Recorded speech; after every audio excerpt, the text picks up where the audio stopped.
freaks, and welcome to a brand new episode of Freakquels. We are a horror podcast where we chat about horror movies and donuts, but we're all out of donuts. With me today is my co-host and the man that is just the most beautiful person I ever saw in my entire life, Rory. How are you, sir? I appreciate you saying that after I was burned super badly by acid. Like, yeah, you're looking like Cropsy. Yeah, I started this new act on the side of the road. I was making a killing off it. I would juggle acid.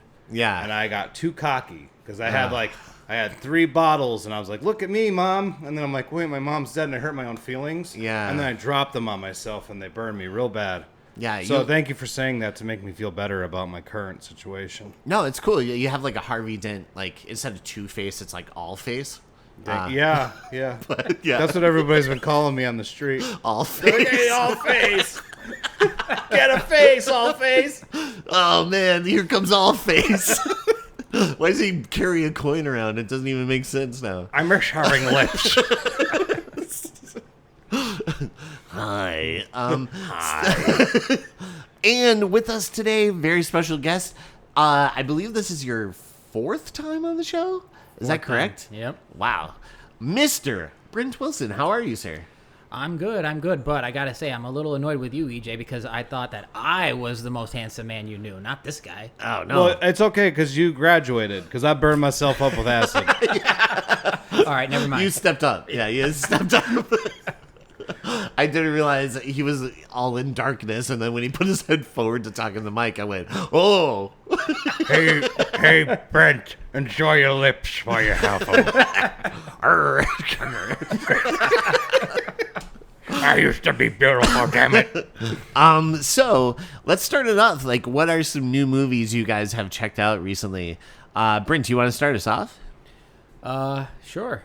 A couple, well, 2 that we were talking about off air that we can't talk much about because Rory hasn't seen either one of them. I'm sorry. I know. I was too busy in the hospital. I was all bandaged up. I couldn't see much. That's not an excuse. It's okay. Yeah. The movies you guys are talking about, though, I am going to be seeing this weekend. So Okay. next time you come back in, we'll talk about it. All right. Fair Good. enough. Or I'll forget to talk about it, and this will be where we leave it. All right. What movies did you see? One was Weapons, the one that everybody's been talking about. I didn't see it yet. Yeah. I loved it. This weekend. A little late to the game, bro. I'm sorry. I've got an addiction that I'll be talking about shortly, and it's Yeah. not painkillers from my acid burns. It's an actual program. But go on. Yeah. No, but I mean, it was, again, without getting into spoiler territory, it was good. EJ, you probably feel the same way. I mean, I loved it, yeah. It wasn't quite what I expected, but that's not necessarily a bad thing. Yeah. Like the third act kind of took a turn that I wasn't expecting. Yeah. But that's okay. In this Yeah. case, it was a good thing. Sometimes it's bad. Are there any dogs in the movie? I Are there I dogs? don't think so, are there? How about, don't think so. There's no pets at all. We don't have pets in this town. No. Shit. The other movie we saw yesterday, Yes, that one. What was that movie? we saw together yesterday. I'm going to see it Wait. this weekend. We saw it together. Yeah, we did. Remember the band Together? Yeah, that's it's funny because before I was like, "Together, you and me forever." Yeah. But they had Calculus was like their big hit. And that's yeah. you plus me Equals equals us, right? yeah. That's the equation. Exactly. But yeah, no, the movie was awesome. I really enjoyed Together. Yeah. What did you think? Me too. It was honestly, it was better than I expected. I expected to be at least decent, but Yeah. it just, I don't know. It hit different than I thought. Yeah. Again, in a good way. I mean, and it was such a simple story. You Mm-hmm. remember, but usually it's the simple stories that work better. Yeah, I actually thought it was like really good, and oddly enough, I'm reading The Symposium right now by Plato, which is Yeah. really funny because it. Nerd! Oh man! I was about to say. Oh come on, man! Get off my back, man. Get off my back, man! I'm trying to enjoy my I'm time. just trying to enjoy life out here, man. Come on. But I really enjoyed Together. I thought it was really good. yeah, they do a great job, those two. I love Dave Franco. I don't know. I think he's awesome. I wish he was in like more things. You wish he was as big as his brother? Is that what you're saying? I don't know. Well, I don't Like, know. Is James really big anymore? He was for a while. He was Right. at one point in time. He was our Harry Osborn. He was a Harry Osborn, and you know that's a what- pretty you know big what- deal. And you know what? And him as Harry Osborn, so good. So good. Yeah. Yeah, I don't know. Yeah. Remember that? And Spider-Man 3 All was I a have now reference. is Spider-Man. But yeah, no, I loved I don't know. I like Dave Franco a lot. I think he's great. I just wish he was in more Right. stuff. You know they're a little married bit. in real life, right? Yeah, him and I assume Allison you knew Brie. that. Yeah. And she's great. You could kind of tell that chemistry is on screen. You could tell it's real. 100%. Yeah. Yeah. I think that's like a cool factor to the movie too. Yeah, sure. Is they have all those old photos of themselves like together Oh, shit. Yeah, you're throughout right. the years. And so it really added to like I heard they still used like deep fakes for that though. yeah, they did. Yeah, they were using CG. Like, well, we actually have family photos. Like, no, this is No, Hollywood. the This prop is guy's Hollywood, got baby. this. The prop guy just cuts out like their heads from newspaper clippings. It doesn't even match. We have like real photos. No, leave it to the prop guy. He's got it. You're thinking of that awful atrocity that we had to watch last time I was on here because of you. That's what they did for that movie. Yeah, Remember? that's 100%. That true. was your fault. I don't know. I feel like someone else threw that out there. Maybe I don't know. I don't know. I Selective guess. memory over here. What else did you see? There was another thing that came out, and I'll be interested to know if either one of you saw this. It's like a little indie thing, found footage thing that came out just briefly called Strange Harvest. Oh, how was that? So you know about it then? Yeah. You So haven't seen I it, saw but the posters up at Cinemark or Regal. Actually. Regal, Yeah. Yeah, well, it was only in for like a week, and then but I saw it late last week one night when I had because I was off of work, so I had time. Yeah. But yeah, it's actually like really well done, and it's effective, and it actually seems like it's it's a mockumentary more than a found footage. But okay. But it's like they take a lot of cues from the Poughkeepsie tapes. If you ever seen that, Oh, okay. and like Lake Mungo. Yeah. Both of those. Love Lake Mungo. Lake Mungo is Yeah. fucking a masterpiece. Poughkeepsie Tapes is very underrated. I thought there were a lot of elements of that movie that were very disturbing. Right. Yeah. And then Lake Mungo just rocks. Yeah. That and it took a lot of cues from that. So it is like really disturbing because, like I said, it seems like a real documentary. There's a real serial killer, even though it's not. That being said, both Poughkeepsie Tapes and Lake Mungo are better. Okay. But All right. this is worth it. Worth Okay. seeing. All right. I'll have to put that on the list. Have you been following the Chris Stuckman movie Shelby Oaks? Only a little bit. We saw a trailer for that yesterday before Yeah. together. Remember? Yeah. So like I know he was drawing heavily from the Lake Mungo. I guess Yeah. that was like a big influence. So I could see I like that. that movie. Okay. It's so weird. It's not like a mainstream movie, but like No. a lot of people that like love film really seem to mention that one a lot. Yeah. Like Mike Yeah. Flanagan loves that movie. That's cool. I never even watched it till Maggie suggested it for the show. I'd seen it before we did the episode. If Yeah. you want to listen to that episode, it's in the archives. Shout out to Maggie Roche. I watched it like a long time ago, probably a couple years after it came out. Okay. But I remember being like, wow, like this was like really effective. And then when we covered it, it was definitely one of those things where I'm like, oh no, this is actually like a lot better than how I remember. Yeah. Yeah. It was really Good flick. really eerie and just I don't know. It was really good. The best part of it was the episode that we recorded, which you can listen to in our archives currently, wherever you Currently listen back to there. your favorite podcasts. And you can rate and review us on iTunes and Just give it a shot. YouTube and all Help that. us out. We're drowning in the algorithm. Jesus Christ. It's a deep diving ocean and we're drowning out here. There's no bottom. We just reach and reach. Throw us a life preserver. But the abyss is sucking us down. The my abyss, God. that is the algorithm. But no, and how about you, Rory? What have you watched recently? So this is going to be a nice light week for me. Yeah. I watched a movie called Cure. Did you ever see that? Is it about like Robert Smith? No. It's a film from 1997. It's a Japanese film. Oh, so- no, I don't think so. So like, Oh. if you were to take Exorcist 3 Okay. and 7 and smash them together, it's kind of that. It's really really effective. Oh, cool. Worth your time. It's a Criterion, so look it up. So it's probably shit. It just has like that, like No. like Fincher, like Yeah. especially in Zodiac. Remember like when the couple is by the lake. Oh yeah. And like how Yeah. the violence is portrayed in that. It's just very like Real. yeah, It's very real. Yeah, there's a lot of that in the movie. Like someone just Yeah. like the guy just like walks into a room, just starts hitting this girl over the head with a pipe, and it's in this like very awkward wide. And it's like it's not like they're like going in for like close-ups or like having like this like loud music. It's just very like as a matter of fact, Yeah. So comedy of the year. Sounds hilarious. Yeah, man, I was in stitches. So then I have continued to watch Dexter Resurrection. Yes. And then So rewatched it good. again with Becca because it's So so great. freaking good. Yeah, I keep feeling I'm like okay, maybe the show's gonna start dropping off because it's been so good.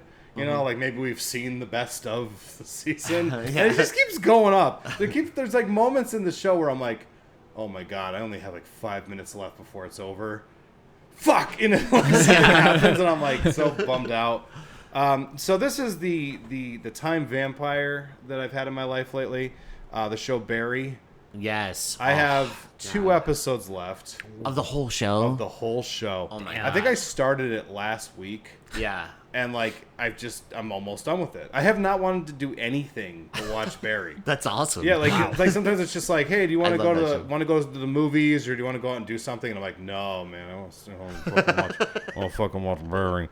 Because I told you this before, like it's weird that in the last year I've watched 2 TV shows, which like I don't remember last time I watched a TV show in all series that wasn't Dexter. Right. But like I've watched like 2 shows that have hit me like super hard. And if Barry ends, maybe by next week I'll be able to confirm whether or not I feel this way. If it ends well, it's gonna be like one of those all-timer shows for me. Yeah. I also like that both Twin Peaks and Barry, the 2 shows that I watched this year, aren't exactly TV shows, in my opinion. I find them to be very, very cinematic. 100%. You know what I mean? Yeah. Like Bill Hader is clearly like a lover of film. And it's so awesome when I'm watching the episodes, because like not all of the episodes are directed by him, as you know. Right. But I always know which ones are his. Because Yeah. he actually has like a really cool style.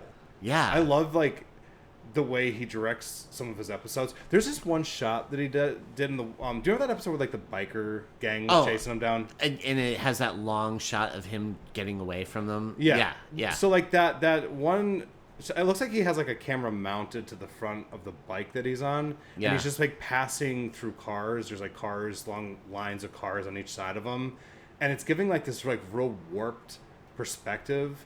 And it's so simple, but it's so fucking cool looking. Like Yeah. it gave me like anxiety, you know what I mean? Yeah. But there are episodes of that show that I'm just like, God, this is so good. And the performances in it are just like outstanding. Like Bill Hader is times like so funny and like so sympathetic. And then there's times Yeah. where he's like really fucking scary. Yeah. I like that part when he's like, I don't want to ruin anything. We'll talk off air. Okay. I was gonna say. Yeah, I don't want to ruin anything.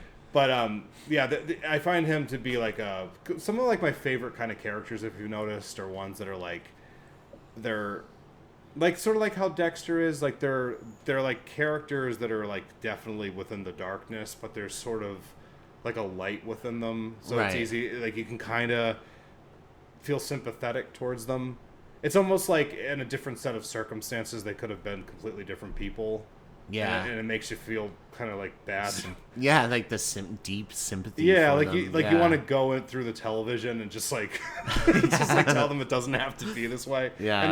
And they probably would have been different people, but yeah, Barry, if people at home are not watching that show, if they've never seen the show before, if you like Bill Hader, even if you don't like Bill Hader, which I don't know how you couldn't like Bill Hader, but if you're one of those weird fucks that doesn't like him, give it a shot, because it's probably better than, gosh, a lot of stuff I've seen over the last couple of years. And again, it's not like TV.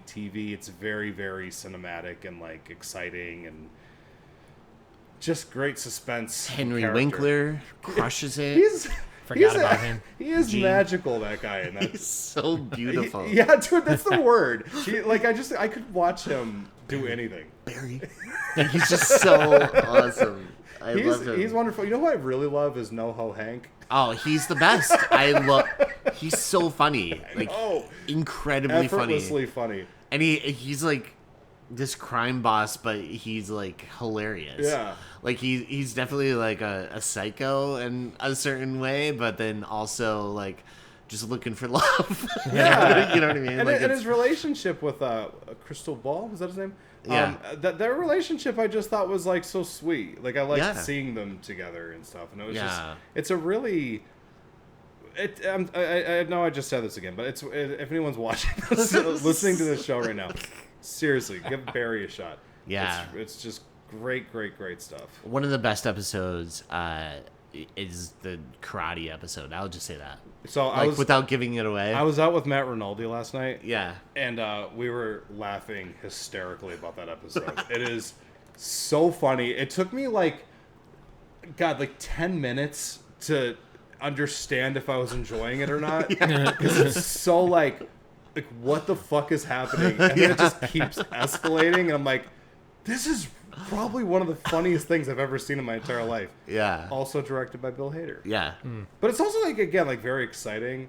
Like I love how he's just like, yeah, you know, I'm supposed to come in here and kill you, but I'm not gonna do that. I'm just gonna I'm not gonna do it. And then the guy just like fucking. He's just like smoke. Like, was he vaping? And he's just Yeah. like, Can I get my toothbrush? Yeah. And then like they start fighting, and it just keeps going. There's these very long takes, and it's like they're fighting in the bathroom. Then you see like the walls caving in because they're just hitting it so hard. It's just like some of the best comedy.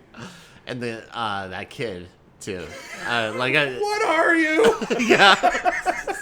I love how she like scales the tree and then like jumps onto the house. She's just sort of perched up there like a gargoyle.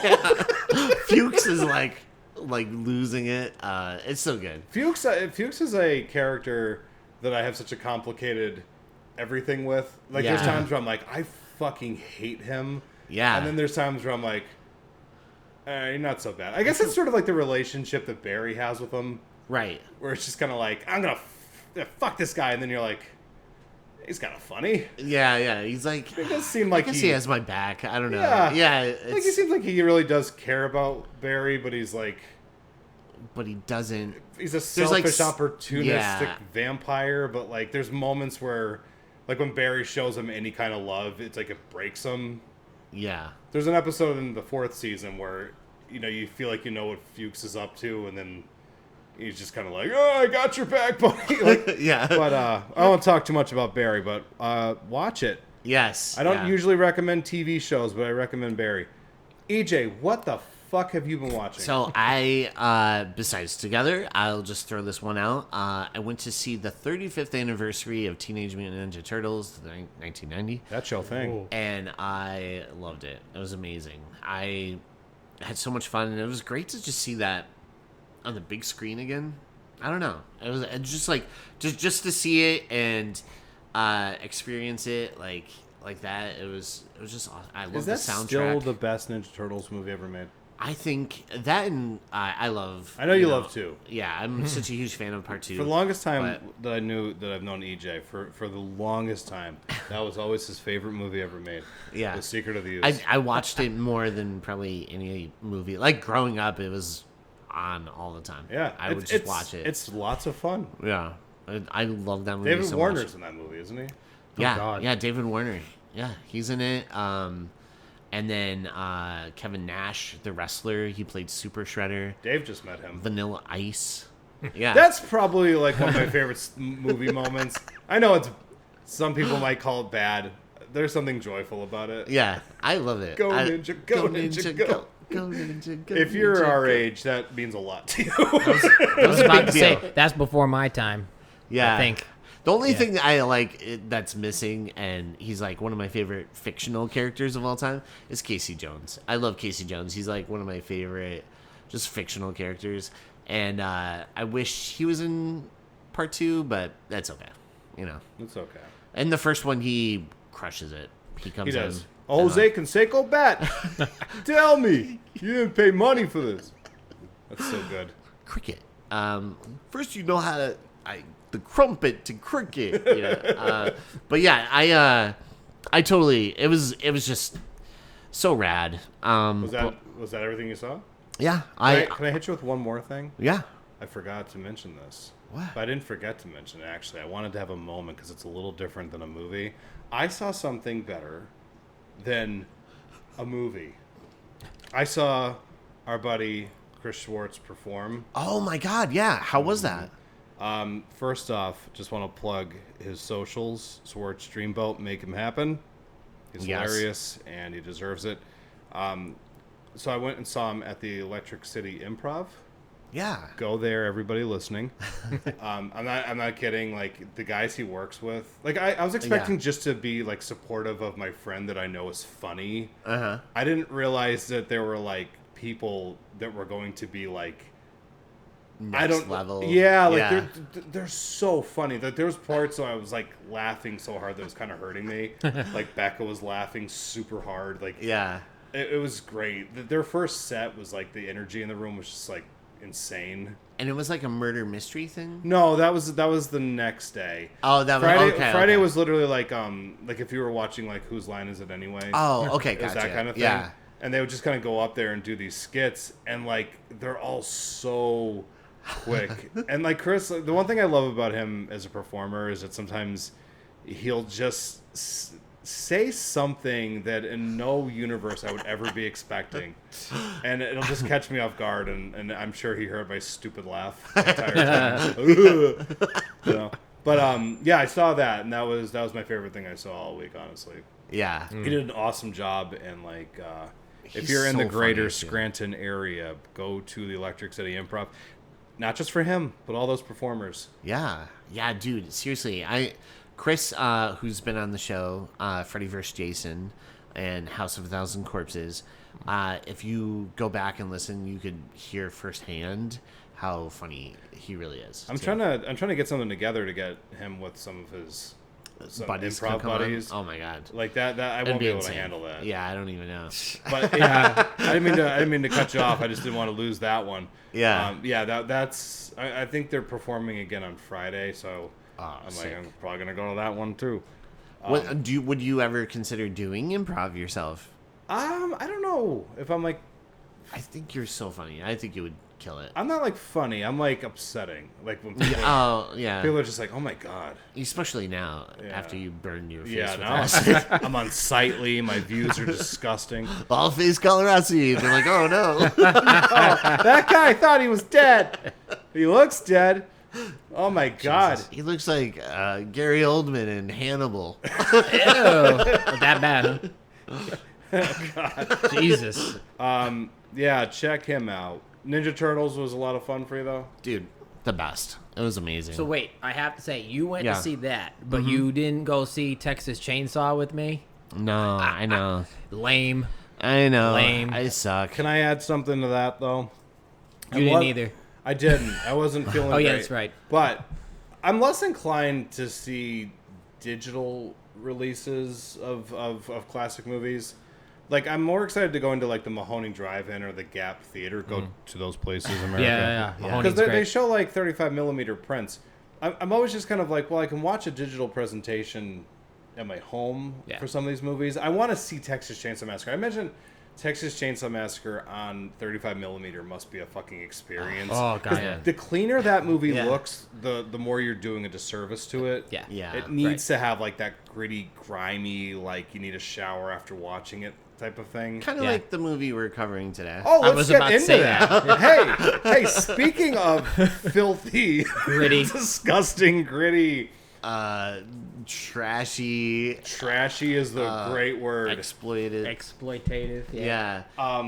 Just a movie that my mother was repulsed by. She saw it at a drive-in or something when she was younger, and she that as a big horror movie fan as I was as a child, that was the one where I feel like she was like, I know you like horror movies, but you don't need to watch that one. Is that actually true? That is a true story. Oh, God damn. Yeah, you know what's crazy is so you're Brent is the one who picked this movie. Yeah, you're the sick monster that decided to pick this one. Just remember what he picked last time. All right, to make yourself feel better. That's fair. Yeah. That's fair. Son of a bitch. Fucking Popeye's Revenge. But why did you pick this movie? Yeah, I almost called you Vince. Is Vince here? I don't see. No, I he's just think about Vince all the time. Yeah, me too. Clearly. Yeah. I'm slightly attracted to him. So sorry. Yeah, I don't know. There's just something about it, similar to Texas Chainsaw. You know, not just because it's so gritty and underground raw. That's a good word, raw. But again, for me, I have a very similar backstory with this film as with Texas Chainsaw. Do tell. Just, I saw it. I don't remember, mid-teens. I was not prepared. Okay. Right. Just like with Texas Chainsaw, I was not prepared. I forget what the first Wes Craven movie was I saw. Probably Scream. Definitely one of, his later, more polished ones. Right. When he was really, like, top tier stuff. Right. And then, obviously going back and watching some of his earlier stuff, and I was not prepared. I thought it was just going to be a straight-up slasher movie. And, when all that I don't want to say exploitative stuff, but, the sex stuff started, I'm like, what the fuck is going on here? And again, if I'm watching it now as an adult, like, that'd be one thing, but I was like, 15, 16, whatever. I was not prepared for that. Yeah, and for the listeners at home, this movie, I definitely want to give you a warning up front. There is stuff that happens in this movie that could be triggering and really set you off. So, EJ, for you know sure. how before we were talking about how we're, like, kind of having the same thoughts lately? Yeah. Like, I literally, while watching the movie, was like, we should probably throw a disclaimer, so thank you. Right, yeah. Because I just feel like that, like a lot of the times in horror movies, it's pretty much straightforward, just cutting up and slashing. This does Dismemberment, have assault in it, sexual assault, and to the extreme. And yeah, this is definitely not, It's not a fun movie. I was about to say, this is not the one where you tell a horror newbie to go watch. Right, yeah. You're like, hey, you like horror movies? Yeah, that is not. You're thinking about getting into them? Watch this. It's a thing to me where, like I would say, if we're talking like 70s movies with, like, characters who do these horrible type of things. Right. You could compare it to, say, like something like A Clockwork Orange. Mm-hmm. And A Clockwork Orange and Last House on the Left are so wildly different to me. Right. Because, like, I think what it was that horror, for the longest time, like, it used to be, like, vampires and werewolves. And then, like, in the 50s, it became, like, the atomic age stuff. Yep. Mm-hmm. So you get into, like, the 70s, and suddenly, like, the horror, the villains were your neighbors. Yeah. They were, like, real life People down the street. Yeah, like somebody that you were like, they're like, oh, we're Bible salesmen, and you invite them in and they just kill you. It's like the scariest thing in the world is, like, a friendly face with bad intentions, So, like, this movie, I think, is, like, when I put it up against Clockwork Orange is so, like, fantastical and stylized, and, like, the performances are just, like, so big, and, like, it's not, like, I don't see them as, like, real life people, whereas this movie like is cartoonish. Yeah. More wine. Right. Like, there's, like, lines like that are just delivered in such a funny Kubrick way. Right. But like, that type of, like, almost the same exact type of crimes is just depicted in such, like, an elevated, like kind of fantastical way. Yeah. So it's like, it's not the same thing, even though it's the same type of horrible shit. Right. But, like, this movie is just like, there's nothing in it that can't happen, and they just look like people. And the fact that, like, one of the people in the gang actually is a woman adds another level of depravity to it, because you'd think that she, of all people, would have some sort of, like, sympathy for what was happening to those two women. Right. And she's just, like, into it. She's jumping in with those guys, and it's just like, it's just awful. Yeah. But it's a very important little piece of horror history, though. Well, that's the thing. See, and again, I'm gonna go history teach here just for a minute. I promise I won't be long. But no, like what you said about the whole thing about, these monsters being your neighbors or people rather than a vampire or whatever. Again, think about what was happening in the world or in the country at that time. The Manson family. I was about to say, most of whom were women. Yeah. And look at the atrocities they did. And actually, funny story, Jeremy Rain, who plays Sadie, Yeah. I read online that she was in a play at this time off Broadway, playing Susan Atkins from the Wow. Manson family. Yeah. Yeah. So this That is is a funny story. yeah, it's just the kind of thing you can't make up. You know Yeah, what I'm saying? yeah. No, seriously. But That is crazy. but I mean, and the That's other what I had that vibe. Like, Yeah. it's funny you brought that up because I was like, oh, like the Manson family murders just probably happened 3 years like before. 3 years before Yeah. it, and so it probably started to create like this like our neighbors or the people are more of a monster than like fictional it's monsters. Scary, like if Jason has like you have Jason in a movie, right? And he has Right. like a hockey mask on. That's an indication that you should probably take off. Right. These people are just like they can just be friendly. They can be charming. Yeah. And Right. they can Junior get your looks guard down. like a young Bob Dylan. He does. But it's Ribbit. now. Let me ask you guys a question. Did you ever see the movie that this is based on? Virgin Spring Virgin Spring, exactly. The Bergman movie. Did you ever watch that? a long time ago. See, like I think of the two movies, I prefer the Virgin Spring because it's done. It's the same subject matter. Yeah. Done A little bit more artfully. 'Cause tastefully. I was gonna yeah, say. Yeah. Ingmar Bergman. Yeah. Is no hack, but I think like Wes Craven understood the assignment because like we're all, I would say probably confidently that we all love Wes Craven around these parts. Mm-hmm. Wes Craven is a very, very thoughtful person. He's brilliant, and he understood like how to get horror from the subject matter. It's like set it in the real world. They're not monsters, like in the sense of like Right. they're supernatural. They're human beings that just do horrible shit with the time they have. Don't wear a mask or anything like that. Yeah. Their mask is like it's the scary mask. Well, right. And the other thing is like somebody said it before about how later in the film when they clean up, he's like wearing a suit and she has like the nice dress on. Sadie, like they look like respectable like people. Yeah. Yeah. Yeah. So they're the people that you fear in life. Right. That's almost like there's something kind of comforting about a Freddy Krueger. Right. Because she's just never going to see something like that. But, like, Yeah. you could go to a concert and be standing next to a Sadie. Right. 100%. Yeah. Yeah. So, Absolutely. But, yeah, I would say if you have not seen The Virgin Spring, 100% watch that. That movie will actually probably make you cry. Because it's so... No, it's like... I mean, first of all, it's a beautiful looking movie. Yeah. Surprise, surprise. But then that's just like Bergman, the heck? what has he ever done? What's he doing? But it's more so like the subject matter and how it affects like the family, like especially the father. Yeah. Yeah. It's sort of like that idea that you could have like normal civilized people, and then you just like very like good-hearted normal people can be driven to be monsters when they're like grief-stricken or feel the need for vengeance. It's Definitely. like how evil can corrupt you. Yeah. Yeah. And it's not a fun movie, either one of them. Yeah. Yeah. There's another one that came out as a remake of this called Chaos. Oh. Oh, I thought you haven't meant seen like that. the actual. I thought you meant the actual remake. Yeah. Yeah. Oh with, like, well, Aaron yeah, Paul. that one. Yeah. Yeah, that movie. We'll probably talk about that movie later. I figured. Yeah. Yeah.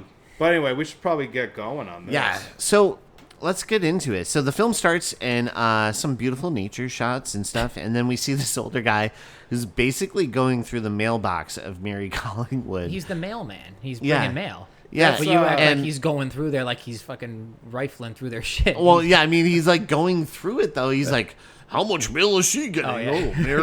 Mary. Yeah. He's the exposition mailman. Yeah. Yeah. Yeah. Wow, she's real popular. Delivering your mail and what's going on in the movie. Yeah. Hey, there's some great ducks.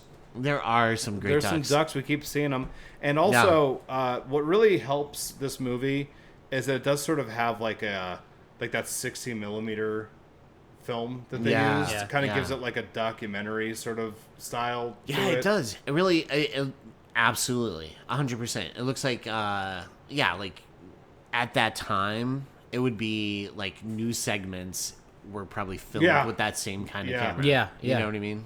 It's- Like, I definitely remember watching like the Life and Times of Harvey Milk like documentary. Oh, the documentary, And yeah. there's aspects of like the way that's filmed, and like that matches with like this kind Yeah. of documentary. Oh, well, not documentary, but the film style. I love it, how effective 60 millimeter can be. Yeah. Whenever Yeah. people like stick it in movies, especially horror movies, I'm like, oh, Yeah. It's so you know. yeah, because man, like what it does to images, it's insane. I do some of the dark scenes are like maybe a little too dark, like the night scenes Sure. and stuff. Yeah. But there are moments where during the day it just looks so dirty, Uncomfortably and real, too. and it's just like grime. And like Rory said before, like when you have a film stock like that, when you Yeah. clean it up, it kind of takes away from, right, not only because you see things you probably shouldn't have seen, mistakes or whatever, but it just doesn't seem right. You have to keep the grain. Yeah. Like you can like I know DVDs sometimes when you look at them the resolution's a little wacky. Yeah. That's not what I'm referring to. That grain needs to be there, especially like we were saying with Texas Chainsaw Massacre. Right. Same thing, yeah. The cleaner the movie, like the less powerful it feels. I don't know how to explain it. Yeah, you're right. There was like either like a piece of grass or something. saw that in the one scene. bottom right hand side. And it that moves. It moves. Yeah, It it kinda like like moves, and you're like, yeah, this feels dirty. Yeah. Like I feel dirty Well, watching that this. piece right? of grass was actually trying to get like a role in the movie. Did you know that? It was trying to My name's Pete Grass. get him off the set. 20 male. Get him off the set. He is ruining the shot. He's just in the front, like, hey, mom, Hey, man, it's me, Pete Grass. that's our son. There's good old Pete. His dad's like, I'm sorry, I didn't believe in you, but you made the Grass family proud. Hey, speaking of, Yeah. speaking of people probably having a problem with Pete Grass. Pete Grass, was that the name you gave him? Yeah, Pete Grass, Pete yeah. Grass. Sean Cunningham and Wes Craven worked on this movie together. Yes, yeah. Both of them went on to create a franchise in the 80s separately. Friday the 13th and A Nightmare on Elm Street. I guess Wes Craven did help with like some aspects of Friday, though. Yeah. Really? And, Yeah. and I think Sean Cunningham also popped up somewhere with Nightmare on Elm Street also and did Yeah. some stuff. It's kind of cool because Wes Craven specifically, this was a big fucking movie when it came out. For what it was, you know what I mean? Like a Right. little indie Yeah. flick. Yeah. But it definitely had like a massive impact on horror when it came out. And then in the 80s, he did Nightmare on Elm Street. And you'd be Right. like, well, okay, you can really only get like 2 bites of that apple. And then he was like, here's Scream. He's like, hold my beer. Wait Yeah. a minute. Yeah. That guy, like, more than any other horror filmmaker, I think has had a bigger impact on Yeah, the genre. each 3 decade. decades. Yeah. Yeah. That's Yeah. crazy. Isn't that weird? That's really cool. No, that really is super cool. To be like, yeah, here's like, he did transition from doing softcore porn. Yeah. Good. Him and Cunningham together. Yeah. And then, You can see it. yeah, and you can definitely feel the vibes. I could see right? Sean Cunningham being a guy who produced porn. I could see Wes Craven being very, like, bashful about it. Yeah. He's like, well, "Oh, do I you know guess what Craven it did? pays." Do you know what Craven did before he became a filmmaker? He was a teacher. taxi. He was an English professor. Yeah. For Oh. a time. Yeah. I know. It I knew makes he was a sense. taxi driver for a little bit there too. Yeah, because Jamie Kennedy told a story where he went to Wes Craven's house and he saw, he had like a picture, like in a frame, his taxi driving ID. Is this a true story? This is a true story. Seriously? Because I Yeah. didn't know this. And Jamie Kennedy went like, why do you have that framed? And Wes is like, well, it reminds me like where I came from, and I was kind of miserable during that time, but I could look back and be like, wow, I came so far from that moment. Yeah. And so, because he just said he like didn't like the job, and he kind of like drove him crazy a little bit. Yeah, yeah. But yeah, no, that's the true story. Jamie Kennedy Shit, told. I did not Yeah. know that. I could totally see Wes Craven doing that, too. Yeah. I mean, you ever watch him in interviews, he's very, very thoughtful. Like, he's just a very, like, he just seemed like a real, like, sweet guy. Yeah. Yeah. Which is crazy because he made all this horrific shit.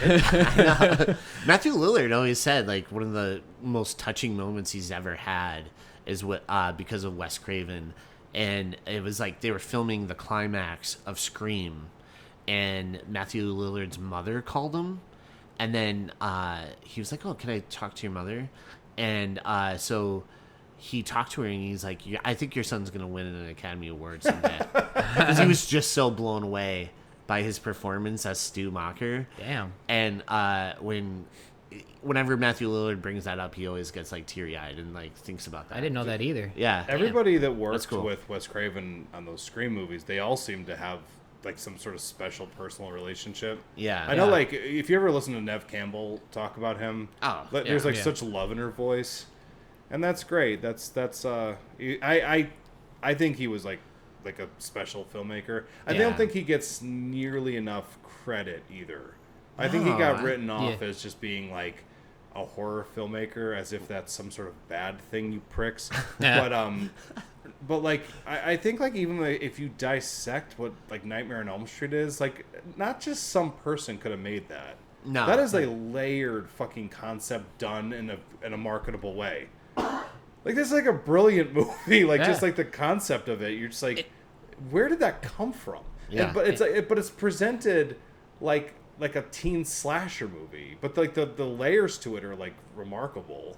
Yeah. And he actually did like a couple non-horror movies too, and they're actually like pretty good. Like, did you ever see Red Eye? I did. I Yeah, love Red with Eye. Rachel McAdams. Yeah, Yeah, that's good like a thriller. good thriller. And did you ever see Cillian Murphy, right? Yeah. Did you ever see Music of the Heart? Yeah, another one That's a completely out of very his good wheelhouse. Yeah, That's the movie I think he always wanted to make. I think so. Yeah. Yeah. Music in my heart. Gloria Estefan and NSYNC did a song together for that movie. Did they? Yeah. We'll they, talk. they sure did. We'll talk off air. Not that I'm like an NSYNC fan or anything. No, but yeah. So Let's roll. we cut to Mary Collingwood, and she's in the shower and stuff, and the parents are hanging out downstairs, chatting about the local news, and that's when Mary comes down, and her dad notices she's That's wearing. your dad? Yeah. I thought that was Lino from Thundercats. Oh my god! It totally. It definitely looks like it. Doesn't he look like him? Yeah, he looks like just like so. I don't know, man. He looks like Jonathan Schneider, but like now Jonathan Schneider, but Jonathan Schneider still looks like really cool. Yeah. That's her dad, right? Yeah. Like like the sideburns, Yeah. the like cool hair. So 70s though. Yeah, super 70s. He was rad. Yeah, man. I I don't liked know. him a lot. Those- I would say that his relationship with Mary is they're close. Yeah. Yeah. Oh yeah, Their yeah. conversation, I was just kind of like, Yeah, it's really? very That's a blunt, weird isn't it? question. It's very yeah. Yeah, he's like, oh, I noticed you're wearing a bra, or no, isn't Not wearing a bra, not yeah. wearing a bra, and then He's like I the can mom's, see through your shirt, and I'm like, this is so weird. why Yeah. would the dad say that to I her? know. Yeah. And I then just the feel mom's weird. like lays into her about the way she's dressed and stuff. And then she starts making fun of her pointy 1950s bras. Yeah. Yeah. And then she's like, oh, I hate what you're wearing, but hey, have this cool peace necklace. just in case the plot needs it later. Right. And so Mary, her friend comes along and they chat a little bit with the parents. And Oh wait a minute. One quick thing. Yeah. There's a talk about chickens. Do you know what I'm referring to? But that comes up later too. Are you talking about like the truck chickens? well, there's that. That's a wonderful scene. We'll get to that. Yeah. There's this whole thing about like the dad's talking to her about chickens being harmed or something. You know what I'm Right. talking about, and she's Yeah. just kind of like, well, whatever. I'm not gonna sleep over those fucking chickens Oh, dying. the band she's going to see, they beheaded a chicken on stage or something. Yeah. And yeah, he's yeah. just like, what about he's basically like, hey, what about those chickens? And she's like, oh, fuck the chickens or whatever. Yeah. And I think it's like kind of like a real quick thing where she's showing a disregard for life. And then, like, later on, she comes across people who are also showing a blatant disregard for life. But at the end of the day, life is life, and you shouldn't Right. be that way towards it ever in any Exactly. circumstances. Yeah.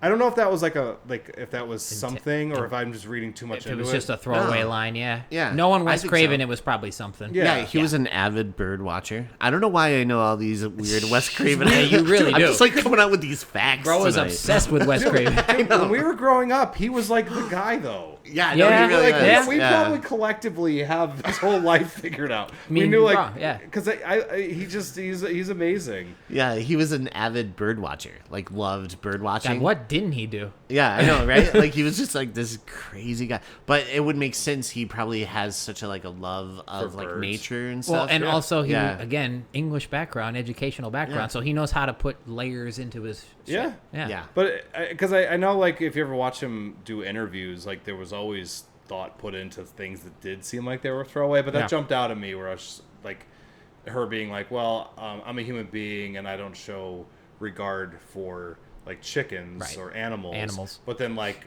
real animals, like the monsters in this movie don't show regard for her life, so it's almost like the overall message should be respect all life. Right. I don't know. I think so. Yeah. Yeah. But yeah, so her friend Phyllis shows up, and Phyllis Stone. Great name. Yeah. A great name. And they before they go off to the concert, she kind of like talks with the family a little bit, and then the two stop by the lake. Oh, wait a minute. I love when she's talking to Mary's mom. Yeah. And she's like, the mom's just trying to get to know Phyllis. Yeah. And she's asking about the parents. And she's like, oh, my mom and dad are in iron and the steel business. Yeah. And she's like, oh, I didn't know that. Both She's of like, them? yeah, she irons and he steals. Yeah. That's so funny. Yeah. That was a good line. Yeah. I had to back that up for a second because it went by me and I'm like, wait a minute. No, that's really fucking funny. Yeah. Anyway.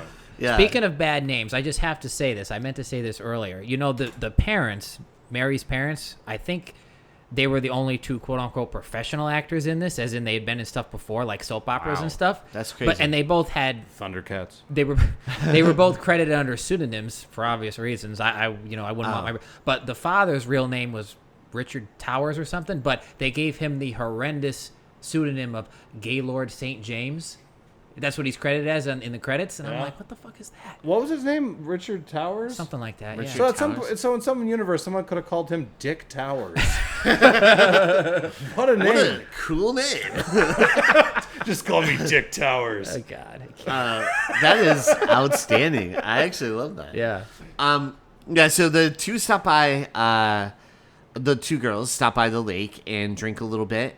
This is what people did before Nintendo, by the way. Yeah, and they It's take like, what in are we nature. what are we gonna do today? I don't know. Let's just drink in the woods, walk And- around aimlessly. And chat about our bodily changes Yeah, with each other. that But I and- mean, that's what and I mean, boys and boys. Well, right. too. But and honestly, I mean, as weird as that might seem, that's what people do. Yeah, But it's obviously. also kind of important to the corruption of Mary later, because she's talking about coming into like womanhood essentially. Yeah. She's real like hung up on it. Right. Yeah. And it's like she's completely corrupted by these like maniacs, you know, and it all plays into a theme. So their conversation I think works well for what happens later. you know what I Foreshadowing. mean?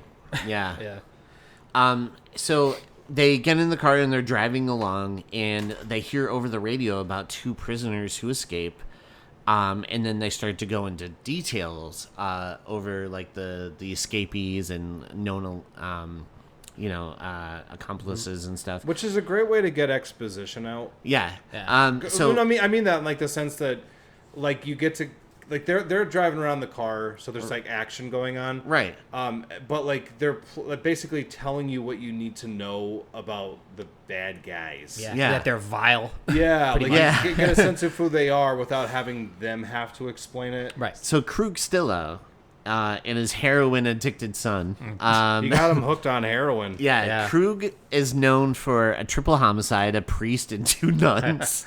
He's known for drugs, rape, and he's also responsible for getting his son addicted to heroin so he can control him, Parent control goals. his son. Parent goals right there. Yeah, note to self: use heroin on any of my kids. That's the lesson of this movie. No, That's how he just keeps me on the show. I'm like, do the heroin. All right. I need my fix. Hey, Hey, do you know that Krug? That's actually part of where Kruger came from. I actually didn't know that. Yeah, Yeah. he's right. Yeah. Wow, that's really cool. That's awesome. So I did not know that. I did not know that. About time you didn't know something. So another person that escaped with him is Fred Weasel Podolsky. He's known for being a peeping Tom, a child molester, and also he's guilty of assault with a deadly weapon. so Weasel, Krug, and Junior that we found out about so far.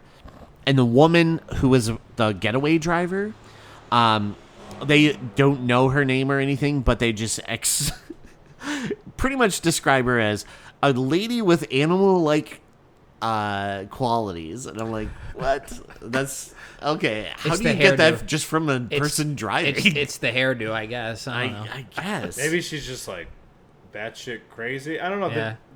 Did she have anything that she had been in jail for? Yeah.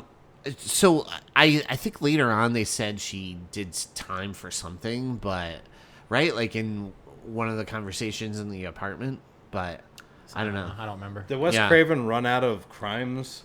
He's like, yeah. He's just like, It's like these guys are so busy killing people. Yeah, I like how that he put in like killed a priest and 2 nuns. Yeah. Like, oh shit. They have the thing about that's the a Craven dog. sense of humor right there. They have the thing about the dog too. Like they sent a dog after them, and they said they kicked it or something. I forget. Yeah, fuck these guys. These guys are fucking Hey, assholes. one big problem I have is that when we're in the room, they got like a cat in there. Oh yeah. What the fuck Random is that cat doing in there? Yeah. Yeah. Is that cat part of the gang? Yeah, he also is hooked on heroin, so they can control him. Oh, Heroin Cat would be the saddest movie of all time. Oh, no. I'd give him whatever he wanted. So all these people are crashing at Sadie's, and Sadie and Junior, as he's called in the movie, Krug's son, they kind of bond over his impression of him being like, I just want to be a frog. And he's like, ribbit, ribbit. She's like, that does sound like a frog. And That's pretty impressive. And you notice like this is the only real actual bit of like quote unquote comedy in the movie because he's doing that, which is ridiculous. But then they show a quick shot of Krug like outside the bathroom door, and he's listening. He's like, like this, and his face like, this? what the fuck? Is And there then a they frog cut in away. there? Oh, Junior, you got me. You and your fucking do this heroin. Cut that shit and do the heroin. I hear croaking, I don't hear shooting up. So Mary and Phyllis stopped to get some ice cream before the concert, and it's just a quick little scene. I like the realness of them ordering ice cream. They're the customers you never want to deal with. Yeah. They're the people who like stand in line, get to the counter, and realize that they don't know what they want, so they're just asking a bunch of fucking questions. Yeah. What does this one taste like? Mint. It's chocolate chip mint. Yeah. But it's green. Wait, how do they make it green? Do you got graphs back there? No. So back at Sadie's, Krug tries to put the moves on Sadie, but she's like, I'm not having it. He's like, oh, fall in line. Know that you're like my inferior. No, what he says is lay back and enjoy being inferior. Yeah, that's Is that it. what he says? Yeah, Yeah. and right after that, I put great group of scumbags. But then she gives it right Scumbags. back to him though, and she's like, "I'm not your woman, you chauvinist pig," or something. yeah. Yeah. Wes Yeah. Craven was very consistent throughout his career of having like women who don't take shit. Yeah. He's the best at it. Yeah. like Sidney Prescott is probably the best final girl. She might be Probably, yeah. considered one of the best final girls. She's the only one that her and like Nancy are gonna the say only ones that Nancy. haven't been ruined Yeah. by some fucking ill attempt to resurrect a series. Yeah. They still have their integrity. Yeah. They ruined my Jamie Their Lee. integrity. So Mary and Phyllis run into Krug's son, Junior, and they're hoping to buy drugs.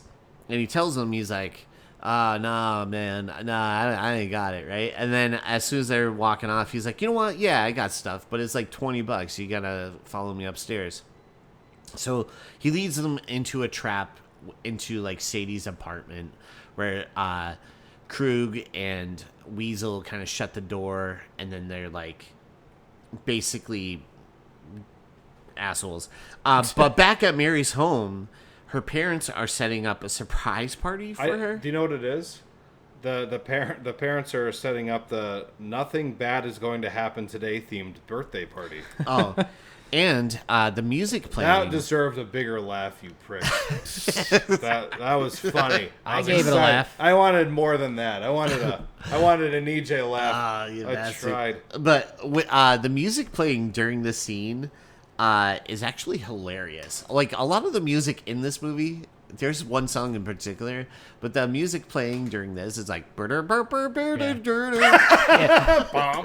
It's and that was one of the things when I watched it the first time that threw me off as well, because again it was so odd. It doesn't fit with the action. Yeah, but tonally it doesn't fit with what's going on. Come to find out, they did that on purpose. Oh, for sure, Yeah. because it's completely jarring and weird. Right. Yeah, so the music in this movie tonally doesn't really feel like it fits like the serious subject matter happening, because the music in this is like early 70s folk, Bluegrass almost. like bluegrass, and it's weird. Filmmakers do that though. Like there's times where like Scorsese will pull like a song that's like super violent, and there'll be some kind of like upbeat music to it or something. Right. Yeah. And I think like sometimes understand you can, like a good needle drop, right? but like sometimes like if it Yeah. was like a little jarring during like certain like intense moments. There's a moment later on, I'll point it out, where it's just like that you wouldn't think the music went so well with the moment until you really thought about it. Right. Like, Yeah. Exactly. Yeah. But in this particular instance, you're 100% correct. It's weird. Yeah. Yeah. Yeah, no, I feel like, certain music drops are like, or needle drops, perfect for the scene, or a character might be perfect example, like you brought up before. A Clockwork Orange, like something terrible's happening. He's singing in the rain. So that juxtaposes like what is going on. It's just where weird. this is like, it's just like throughout the whole movie, it's just Is this like when they're like throwing them in the back of the trunk and it's like, oh no, not yet. That's later. Yeah. But we'll get to that. Yeah. So things get intense when Weasel pulls out a knife on Phyllis and Mary, and Krug and Weasel punch Phyllis and then basically begin to assault her in the apartment. Yeah. I wish Mary was a little more proactive. Like she like turned into like a ninja or something. Yeah. Throwing people around. Yeah. But I mean, like, again, like what's effective about this movie is the fact that they're not treated like anything other than human beings, because you would be terrified. I was gonna say she froze. Yeah, like Right. you just like that is the most human thing, because she's just like number one, she comes from a very like loving household, Right. and probably has never experienced a day of sadness in her entire life, Right. And then this is happening, and you're just like your first exposure to evil, and you're just like not just like I can't believe this isn't happening, but like why is this happening? Right. Is this really happening? And it's just like She was trying to process it. yeah, Her and brain, it's like it was like a computer, like when the little hourglass comes up and it's like loading. Yeah. It's just like I need a minute. But there was a part of me though that wished that it delved into schlock a little bit, and she just like picked up a table and like winged it at them and decapitated Weasel.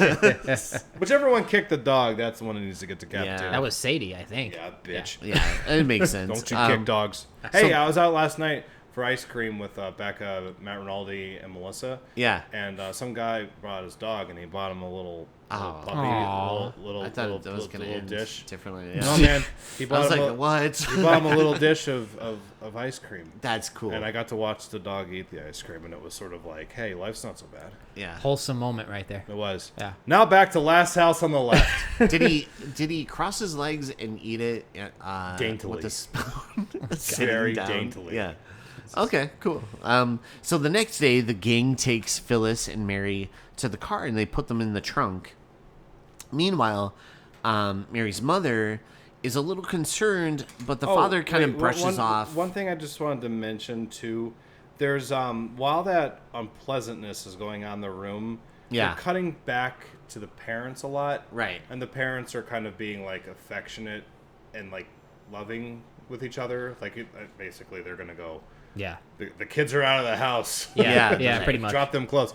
And what I like about that is that there's this this difference. It's kind of like establishing the grounds of like these people only know how to create like evil and hate, and then you have these parents who are like creatures of like love. Yeah. And I really like that. It's sort of like there's this act that's being unfortunately that's Done. yeah and that committed. that is hateful, and then it's like on the complete opposite side you have these two people in a committed loving relationship, and it's just sort of like It's the who are you going to root for at the end of this movie? It's the juxtaposition between the two of them. And that shows, again, Craven, even though this was his first movie, he was kind of learning as he went. He still had a good grasp of how to make effective cross-cutting. Storytelling. Yeah, storytelling. Cross-cutting is like really really good, I think. Yeah. Yeah, I totally agree. Yeah, so Mary's mother is a little concerned, but unfortunately the father kind of brushes it off that she's an adult now. He's like, well, she's an adult now. She's old enough to get kidnapped. And maybe she's at Phyllis's house. Let her or have a fling. Hanging he out said. with Phyllis. Let her have a fling. Yeah. Yeah. And so then we get back to the gang, right? And they're driving along and Wait, have is that like when they have their own theme song? Yeah. Oh, Yes. Wait, let's back up, though. When they're, like, throwing Mary and Phyllis into the trunk. Yeah, they throw them into the trunk. That music is wild. It's Yeah. like this, like, hoedown music. Yeah. Yeah. But then it, like, the theme song that they get. Now we're there. Yes, now we're there. Let's talk is- about this. Okay, so they're driving along. Krug and Sadie are basically like banging in the back seat, like she's bouncing up and down in his lap. Next to, like, Weasel's just sitting next to them, and he's like, "Hey, what's up?" Right? And then the son is like driving the car. The son is probably like 18 or 19, right? But as they're driving along, they're like, well, in the Collingwood car goes Junior, who's driving along, and Mary and Sadie are in the back. Well, no, and it says Weasel and Krug. I put this particular line down from the song. Let's have fun with those two little girls and off them when we're done. Yeah. That's literally lyrics. Yeah. It's like they have like a theme song. Yeah. And it's like a beat. It's like Yeah. it sounds like something. I was ready for them to like literally do like a close-up shot, and they turn around and it gives like their credits at Yeah, it's like Scumbags is filmed before a live studio audience. I assume That's a show. It's just called Yeah, Scumbags. scumbags. I assume you guys know that David Hess did the music. Yeah. Yeah, obviously. You know that. Yeah. Oh, yeah. That's him singing. Yeah, I was just Why like, is that in? That is the most questionable part of this movie. Yeah. It's like not only do you have like 4 or 5 of the worst human beings on the planet, but they get their own catchy theme song. Yeah. it was here comes Krug, still in the sun. Yeah. Junior's at the wheel and they're in the back. Yeah. Sadie's on his lap and there goes Weasel again. And you're like, what? It's very descriptive. Anybody that's listening to this right now, please look this song up. Yeah, It might be your new summer tune. Anything, check out that song. Soundtrack's on vinyl, I think. Oh, God. Or somewhere. Somebody has this. Someone soundtrack. has to be like a Somebody fan definitely does. of Yeah. that song. This is somebody's favorite movie. Yeah. Yeah. Yeah. This is probably someone's favorite movie and favorite soundtrack. Yeah. Like, No doubt. Can you cinema, imagine that? this is where cinema peaks. I mean, in fairness, I don't This is really, very I don't nice. really care for that song that you were just talking about. But Yeah. and we'll get to it later on in the scene. But that other main song from like the soundtrack that he Yeah. sings, "The Road Leads to Nowhere," like Yeah. I find that like really That's effective. fine. Yeah, I find that effective. Actually, yeah, and it's used Later on. yeah, kind of perfectly. Right. But this Yeah, I is don't just really like like. hoedown music. It's like the Beverly Hillbillies, like yeah. driving along. I don't know. It's weird. There's also that song later on when it's like, well, Krug and Sadie need to hide out in a house. It gives you all the exposition you need. I wish the whole movie was just like a musical. And it's just this guy explaining everything you need to know. Walking them out now out to the woods. He has a gun and he waves it back and forth, saying, Better stop running, Phyllis, here they come. Sadie looks like some animal shit. But yeah, no. God. So Mary's parents, meanwhile, they report that Mary is missing to the cops. And these cops are like the worst cops. Most in inept cops ever. Cinemac. Yeah. Yeah. They are no Sheriff Meeker from Halloween 4. Right. Nope. Sheriff agree. Meeker, you gotta, as far as like cops and movies go, he's the best because he Yeah. comes in, he's like, that's not Michael Myers. He's Yep. in a coma, and he's just like, no, seriously, some shit's going down. He's like, all right, get my shotgun. Yeah, let's Yeah. go. We'll tell everyone we know. Yep. And, yeah. Where this guy, well, these two cops are like more concerned to like, hey, are you gonna finish that cake? You know, Yeah. and So any which more is cake? Martin Cove, by Yeah, Martin Cove. by Yeah. the way, and like I was gonna say that. He says something like, he's like, the guy's like talking about how like the dead kid's on ice or something, and then he's just kind of like, "You gonna finish that cake?" Yeah. Any more cake? Yeah. And the accents for the cops are weird because it's like a thick New York kind of accent with like a country slang to it. Yeah. So I would be like, "Hey, you want the coffee or something?" Right? Like it's like really weird. But yeah, so the gangs, their car The gang. It's like, It's Always Sunny. Yeah, the gang. The gang kidnaps dudes. The gang kidnaps Mary and Phyllis. So their car breaks down, and so they drag Phyllis and Mary into the woods. And Krug tells the one girl, Phyllis, to piss her pants on purpose or he'll cut her friend. And then Junior tries to like step in really quick to like, "Hey, stop. But it drives Krug and Weasel to do it more. They're like, no, fine. Keep going. And so she actually does, end up pissing her pants. And meanwhile, we cut back to the police station, and they're hard at work on the case. There's a can of Dr. Pepper on and they're it. just not doing shit. Did you see that can of Dr. Pepper? I was wondering if your mouth was watering. I was like, I know you like that. You like that Dr. Pepper. I sure do. He's one of my favorites. He's the only soda with a PhD. Oh my god.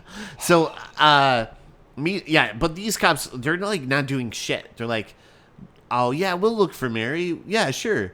And when they're leaving the Collingwood house or like residence, They drive right by the car. they drive right by a car, right?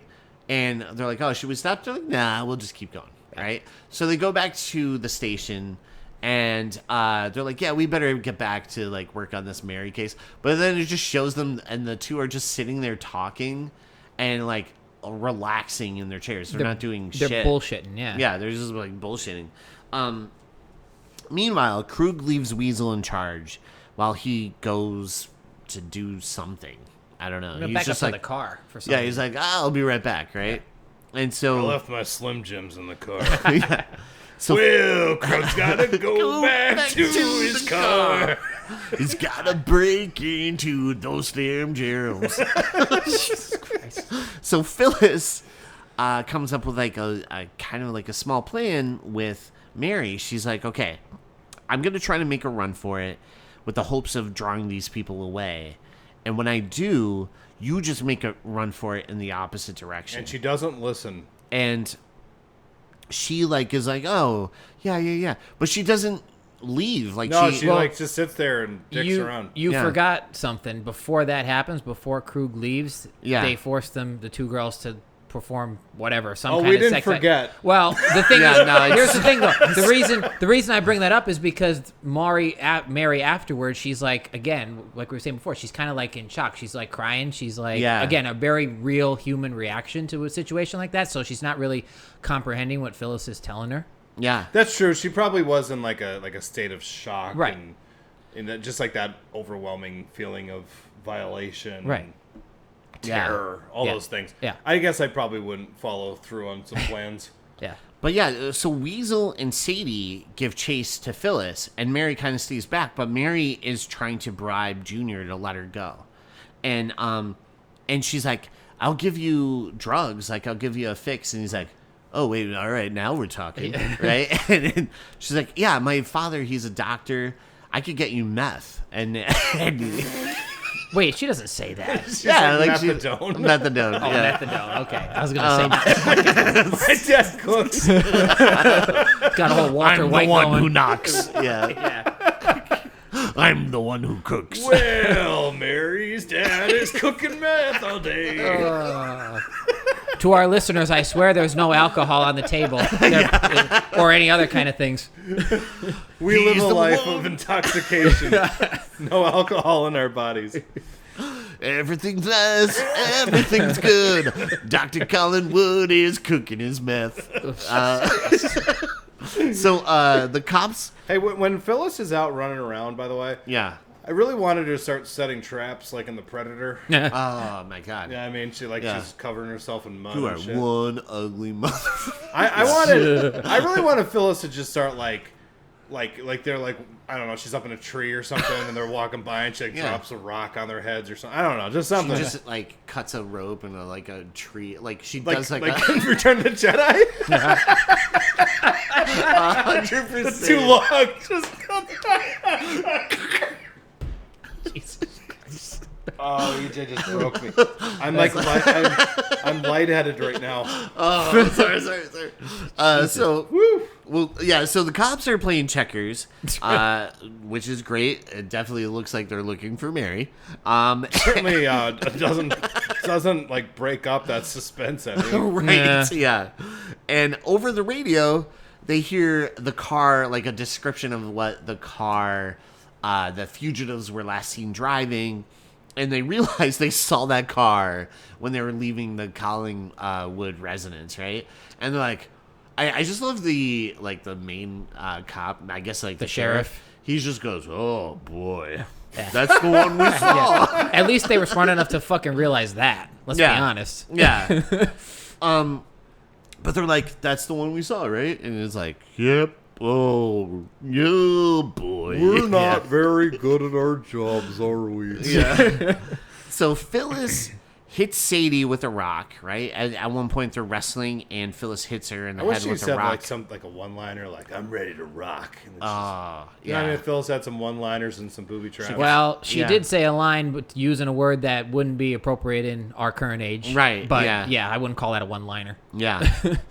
But something. Sadie and Weasel are still not too far behind, and unfortunately she ends up running into Krug in a cemetery. It's a graveyard on the side of the road where Pamela Voorhees is buried. Definitely the eternal cemetery. Yeah, but I think it's interesting though that she like stumbles into a cemetery and that's kind of where it happens. It's actually just like a dream location for something like that. Like I don't know if that was just like something that they found while filming or if that was part of the plan or something, but like what a wonderful area to do something like that. Yeah. Do you know what I mean? I think it's so weird looking. It's just like a little cemetery on the side of the road. And it's a real location. And actually it looks, because I've looked it up on Google Maps because I'm weird like that, but it's actually much better kept now than it was back then. Yeah.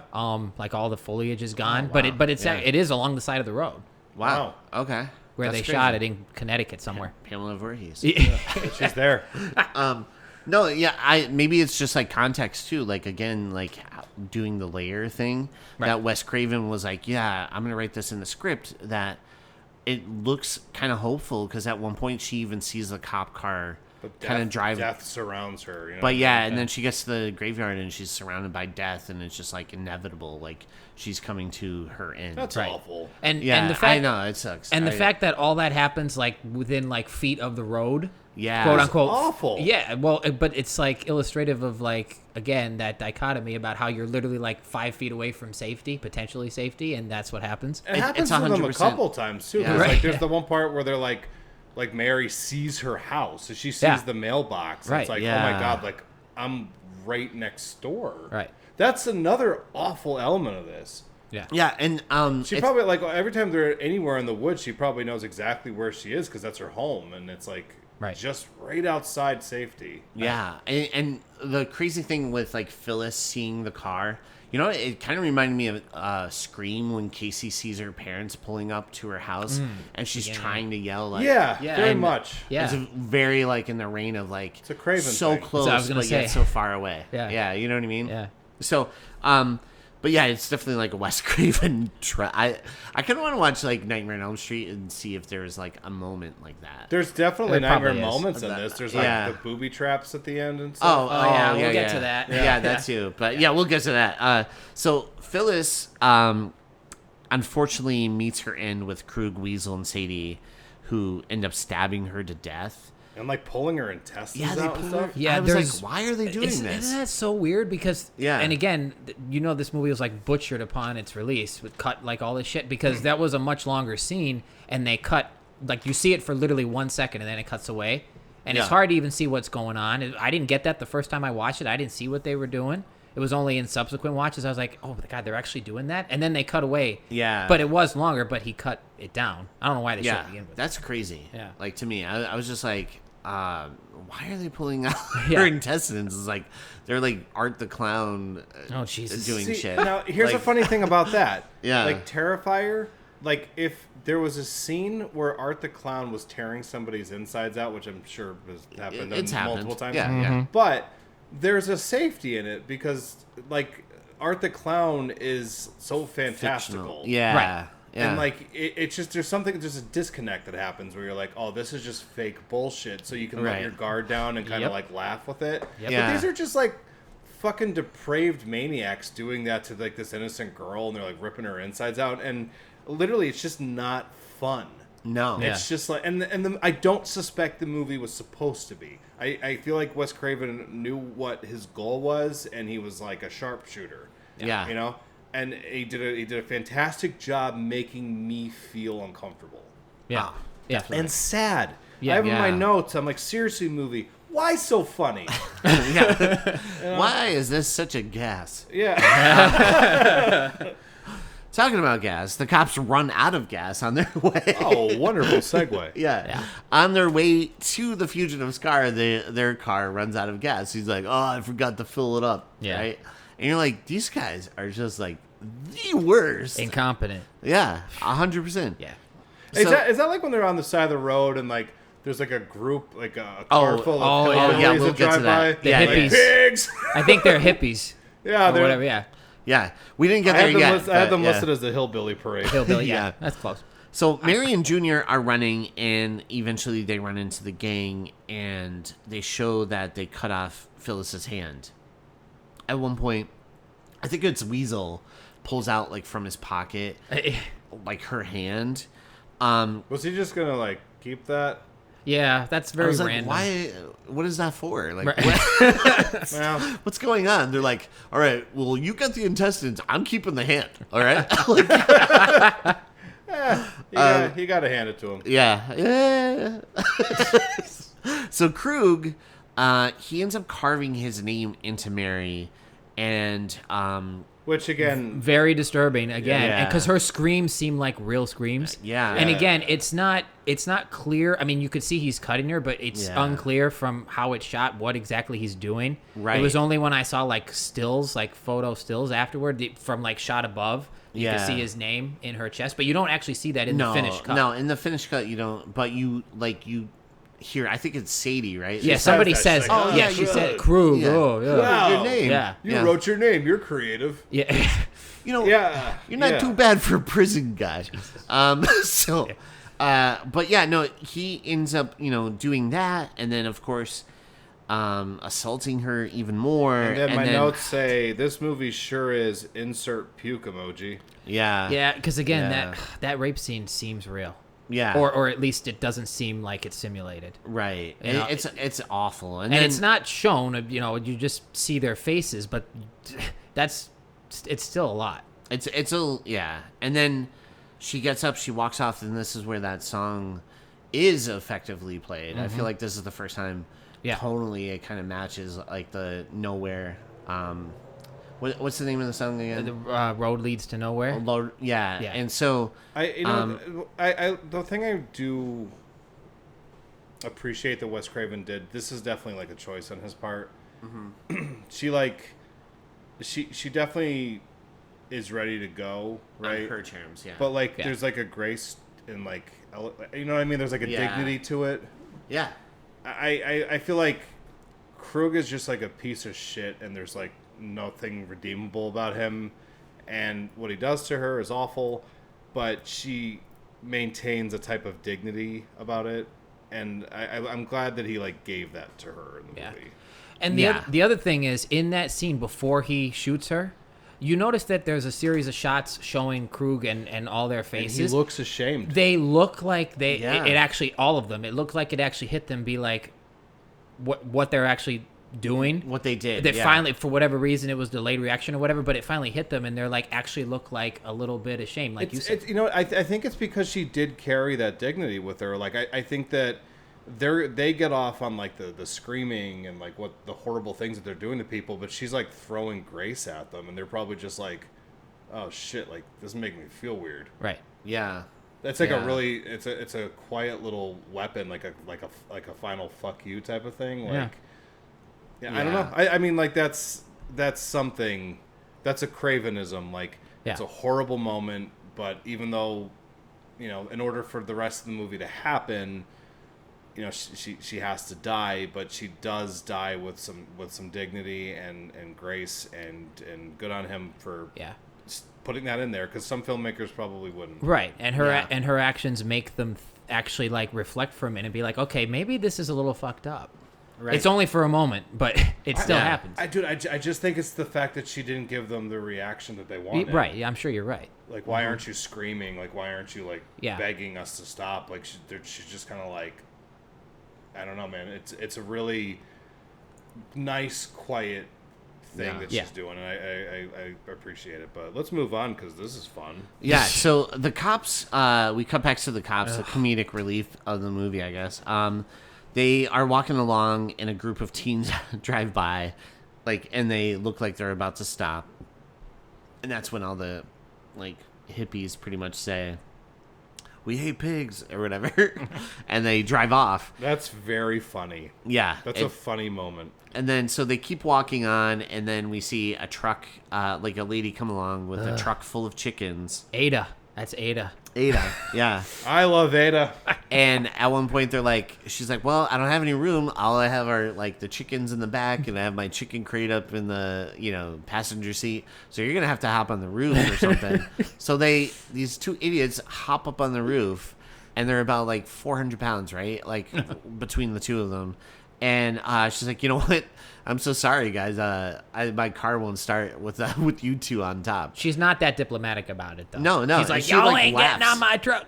Yeah. Come on, we're men of the law. And she's like, I don't give two fucks. Yeah, I don't give. Yeah. She's great. Yeah. I actually really like her. I like her. I don't think that scene works. No.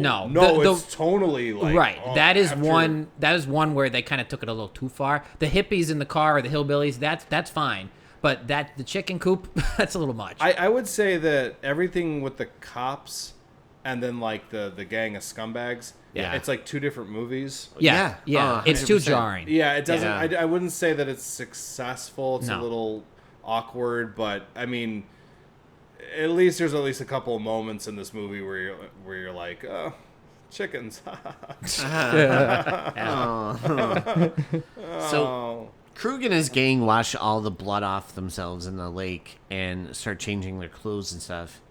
And we cut back to Mary's parents, who end up getting guests, right? And it turns out it's Krug and his gang. One quick thing before we get to that point? Yeah. I think the moment in the movie that made me feel really, really sad is that when they shoot Mary, the shot rings out, and you hear the dog hears it. Yeah. And the dog is like freaking out, like it's trying to like get off the leash, because in my mind it probably wants to like run out there and help her. Right. Yeah. Because dogs are smart and they know when shit's wrong. Yeah. Yeah. And I hate that kind of stuff. Me too. It's like in Force Awakens when Han gets killed and Chewbacca's just kind of like, fuck, Yeah. I think that was the line. Yeah. Like, it's very. I can't do it. Yeah, I can't do that either.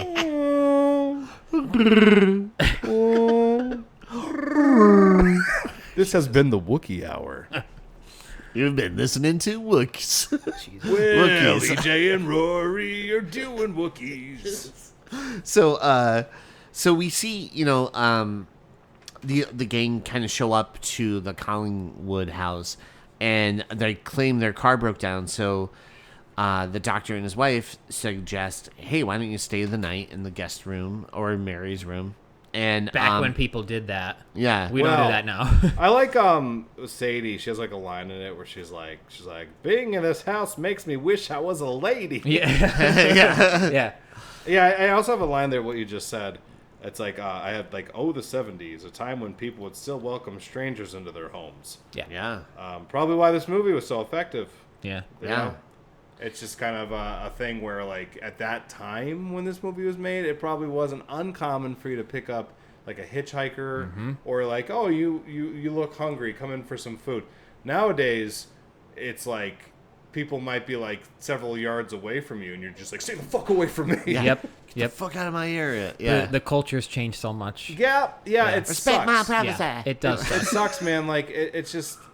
Because it's like, I get why people are afraid and hesitant to embrace strangers. Because, like, even in this movie, you know, it's this thing where, like...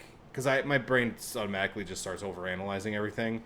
But, like, you look at a character like Mary and Phyllis, and they're just, like, these two, like, young people with all this, like, life in them. And, like, an entire life ahead of them, you know? Yeah. And then these, like, maniacs essentially just, like, torture them and torment them, and then they kill them, and they wipe out everything that they could have been, and it's all just for nothing. Do you know what I mean? Yeah. And it's like, people do that to you. They just do that stuff, and then they'll have their reasoning behind it. They're like, well, I'm the Joker. Or like, they'll just come up with some nonsense, but the end result is the fact that they just ruined not just the people's lives that they killed, but everybody that's ever known them. They just leave, like, this, like, awful imprint. So, like, the world is just so radically different, and it's so much more violent now, and it's like the idea of watching this movie, like, the other night when I just saw them, like, welcoming strangers into their house, I'm like, this doesn't play the same way, because you're just like, why the fuck would you let random people in? Right. Yeah. I listened to this podcast really fast years ago, and it was You Must Remember This by Katrina Oh, yeah, I Longworth. listened to that. I love that. Yeah. And she went into the whole Manson family. I've heard right? that season. Yeah. I listened to it. Yeah. And one thing that she mentioned about that, right? It was like in California, it was like, oh, whatever's mine is yours. A lot of people had that belief and like that, like, open door kind of love for each other. Right. You know, like the summer of love. Right. The hippies. Was like that era. Right. Until the Manson family. Until Manson, yeah. And so that's when all that just disappeared. Well, because I think it was Dennis Wilson, right? Oh, the Beach Boys? Yeah. Yeah. I think it was Dennis. Was it Brian Wilson? Oh, no. No. I think it was Dennis. I think it was Dennis Dennis or Carl. One of them. I think it was Dennis. I think it was Dennis. Yeah. And he was the one that, like, oh, yeah, man, you can stay at my house. And then Charles Manson just didn't want to leave. Right. And then he did introduce him to different music people, producers that all turned him down. Right.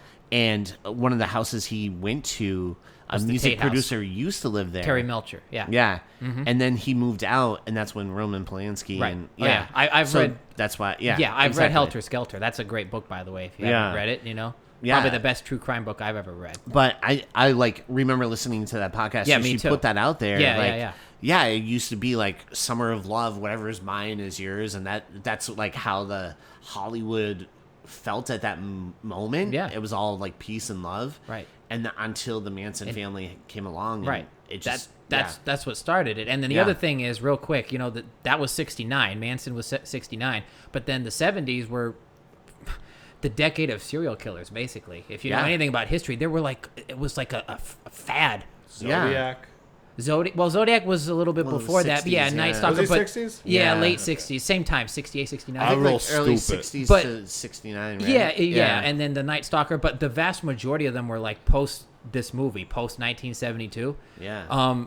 The year after this, 73, was when, and this case isn't well known, but it's like one of the most like horrific cases, true crime cases I've ever heard of, the Houston mass murders. Look that up. Yeah. That came out a year after this, and that was just the start of it. And then afterward was Gacy and all those guys. Yeah, But like, that's it's so just wild. terrible. You know, so it's weird. Like, I have very limited knowledge on true crime. Yeah. Like, I'm not as like familiar with it. Like that, when I saw the movie Zodiac, I'm like, this looks like it took place in the 70s. I have a hard time listening to that kind of stuff because, like, again, like when I'm watching like Halloween, Michael Myers is a supernatural character. Like no one shape. He's not even Michael Myers. But like, you know, it's a movie where I know that like the actors, like they get like stabbed or mutilated, but they all get up and they're like laughing. They get to go home. Right. They Yeah. got paid. They had a great experience. Yeah. But like the true crime stuff, it's why I didn't watch that Dahmer show. I'm not really in. I didn't either. It's Yeah, I hard for didn't me either. to. It's hard for me to watch stuff that like glorifies real life serial killers because again, I just think of like people that probably like woke up one day and they're like, man, I can't wait till I get to be a singer, or like I want to get married or like have children someday, and then some fucking prick just takes that from you. Right. Yeah. And like to me, I'm like their memories should just be buried. Yeah. Like, that's the best thing that you can do. Like all that like true crime porn. You know, those people that like really like get into it and stuff. And the I'm just like, podcasters and yeah, stuff. they're like, and then he walked in, Yeah. bashed your head in, and it's like you just hear them like. You're right. Yeah. Yeah. Yeah. I don't know. Like fiction is. Yeah, I'll take Yeah. fiction any day over. I normally Yeah, don't me like true too. crime either. I mean, I Yeah. became obsessed with the Manson case for a while, but that's because it was a movie adjacent. Sharon Tate was Right. an actress, Polanski was a director, so it was Hollywood, like you said. Right. So they kind of intersect in that regard. But normally, I don't. Yeah, read that shit either. it's just hard, man, Right. because it's like. I feel like what the crazy thing is, because you must remember this, is like a movie or like a movie podcast, basically the first 100 years of Hollywood, right? And so listening to it, you know, it was like, oh, Bogart before Bacall, and Bacall after Bogart, you know, and so it had all this stuff, and then it went into this, and it was like 8 episodes. She went from beginning to the Charles Manson. She traced the whole like timeline, the whole history. thing, and I'm like, wow, I didn't realize how connected that story was to all these different celebrities and stuff. Yeah. Like Steve and McQueen was Spawn going to be Ranch and stuff. Steve like all McQueen that. was going to be at the house that night at the Polanski house. He was invited and he went somewhere else. I mean, just can you imagine that kind of shit? Yeah, it's so crazy. That's actually one of the things I really enjoyed about Tarantino's Once Upon a Time in Hollywood. Yeah. I love that's that. why I was like, oh man, I don't know, Well, like no, how I dude, felt about it. But then with seeing that movie and like rewriting, kind of like what he did in Glorious Bastards, Rewriting history. It's not I just kind of that liked it. I did too. I don't know. It's not just that he rewrote the ending. I think what he did Yeah. was actually really beautiful. Because, like, what he did was that, like, he was saying that Sharon Tate, like, a lot of people forget that she was, like, a person and, like, you know, actually, like, was, like, an actress and was, like, loved by, like people that had nothing but good things to say about her. Yeah. And her memory is lost in the shadow of this evil thing that happened to her. Yeah. And, like, Tarantino, and I loved it, like, when that movie was coming out and people were like, how come you didn't give, like, Sharon Tate more lines and blah, blah, blah. And he was just basically showing her, like, existing, going to the movies, watching herself on screen and smiling and just being a person. Yeah. I love that they show the Wrecking Crew, by the way. 'Cause Yeah, yeah. I love yeah. Dean Martin. That's awesome. Yeah. But like, what I really love that he does at the end of that movie is that like he does change history, and he turns them like the Manson people into a bunch of buffoons. Oh, they're such idiots. Yeah. In that movie. Shows I what love could it. have been. Yeah, and like he like takes the power out of it. Right. And Yeah. that's what I was saying about like the true crime stuff. Why I think like I'm more in favor of it going away in a lot of ways, because I just think that like the memories of these killers, the best thing you can do for them, because a lot of them do it for some type of weird glory. Right. Is just bury Take their the memory power out of that. Yeah. Yeah. Diffuse it, man, because like the people that suffer are their victims and their victims' families. So you know. Yeah. Yeah. And Consider- nobody remembers the victims' names. Everybody remembers the killers' Yeah, names. like, oh, it's fucking Gacy. I'm like, Gacy sucks. Pennywise is awesome because he's not real. One of my He's favorite the moments superior clown. of Breaking Bad is when Hank gives Walt Jr. the book of all the cops who captured all the famous like different criminals throughout history. Yeah. It wasn't like the book like glorified the opposite. It was like it glorified like the people The that good guys. brought them to justice. Yeah. Yeah, and I do was like, that. that's cool. Yeah. Do that shit. Like, Yeah. because that's... Do you remember that in Breaking Bad? Breaking Yeah. Bad is a fucking Class A show. Yeah. Yeah. But let's Let's jump continue. Sidetrack. Yeah, now that we've So- bummed everyone out. But you could cut all that. We just went off. We're just giving context, though. Yeah, It's okay. yeah, no, that's true. But yeah, so they all went out, and they're staying in the guest room, and they some of them in Mary's room, and they notice pictures of Hey, Mary. One quick thing. When they're all at the dinner table and they're like eating. Oh yeah, so God. yeah, they're at dinner, and Mary's dad kind of notices like the bandages and stuff. The bandages, and I also like that they're like kind of showing their hands a little bit by their shitty table manners. Yeah, they have like no manners. Yeah, they don't know what to do with the silverware. Weasel is just like just like that. The scarfing it weird, down. like cutting the food on the plate, trying to act like elegant, sophisticated. Yeah. like they're like playing human beings. Yeah. right. Like, and he's just kind of like, you see him kind of figuring some shit out. Like, these people are not who they say It's they are. like I think that Yeah. scene is a little awkwardly staged though, because one, it's like a black backdrop, which is odd. I love it, dude. I love like that moment because it's just sort of like it's showing like the first of all, like the parents are like they're kind of smart. Oh yeah, And for like sure. the behavior of the characters, I think, is great because it's like, how are they at a dinner table? Right. If that went on for 20 more minutes, I would have been into it. No, I actually love that. It reminds me of Wes Anderson's Fantastic Mr. Fox Jesus. when he just grabs like, he's a fox and he grabs the thing and he just eats it like an animal. Yeah. He's like, Yeah. oh yeah, that sounds great. And he's like, Yeah. that's basically You them make at great this, connections. Seriously. yeah, that's them at this dinner table. And you like know? Sadie just like chugging the wine because like wine's not something you're supposed to chug. No. Right. Yeah. And she's just like gulping it down and stuff, and it's just like they're all like, oh yeah, like we're civilized, successful people, and then they sit at the table and you're like, oh no, you guys are like animals. Yeah. And for context, Sadie kind of looks like Zartana from G.I. Joe, like the G.I. Joe cartoon. Your references are on Here we go. fire. That's what I said. I just said that. You are Jesus. on fire tonight. Yeah. So Junior, who is high, because he was like looking for a fix, right?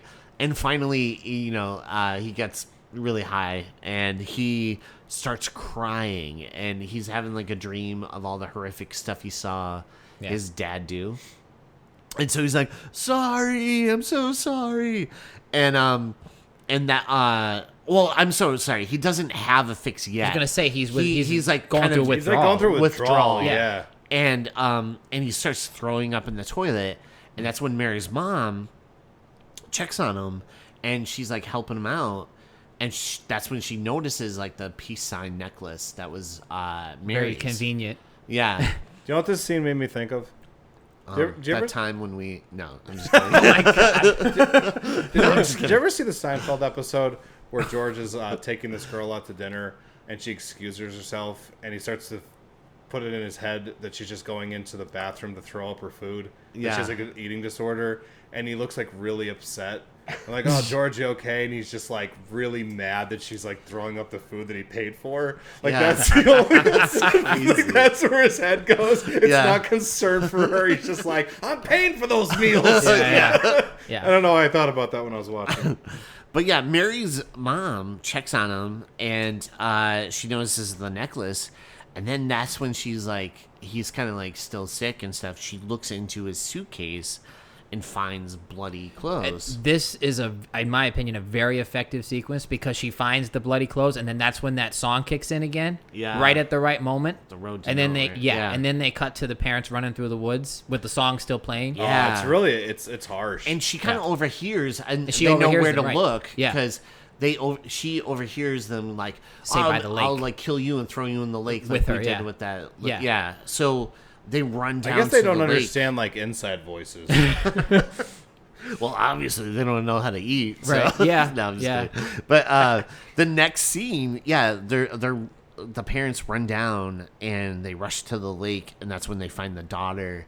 And the mother's like, "Can you do anything?" And the dad, who is a doctor, says, "No, it's too late. She's dead." Now that scene is effective right till that moment because when they find her, she's obviously still alive. Yeah, notice she looked alive. She looked Right. alive. Well, because originally she was supposed to be found alive and then die after she told them what happened, and then Craven cut that for some reason. But they left the shot of her like huffing and puffing. Yeah. And it kind of works though that like maybe like she was alive and they caught her at the last second of her life. Yeah, that could be. And Yeah. what I kind of like about that though is that it kind of motivates a lot of what's about to happen because it's sort of like we were there for the first moments of her life and now the last moments of her life. It's a good way to put it. I Yeah. didn't think about that.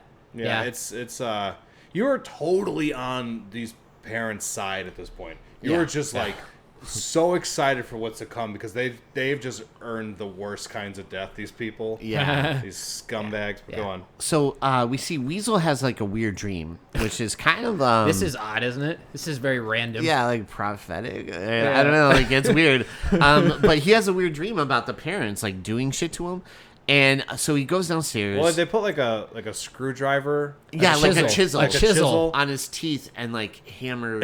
I'm like, what is this? Aspen Dental?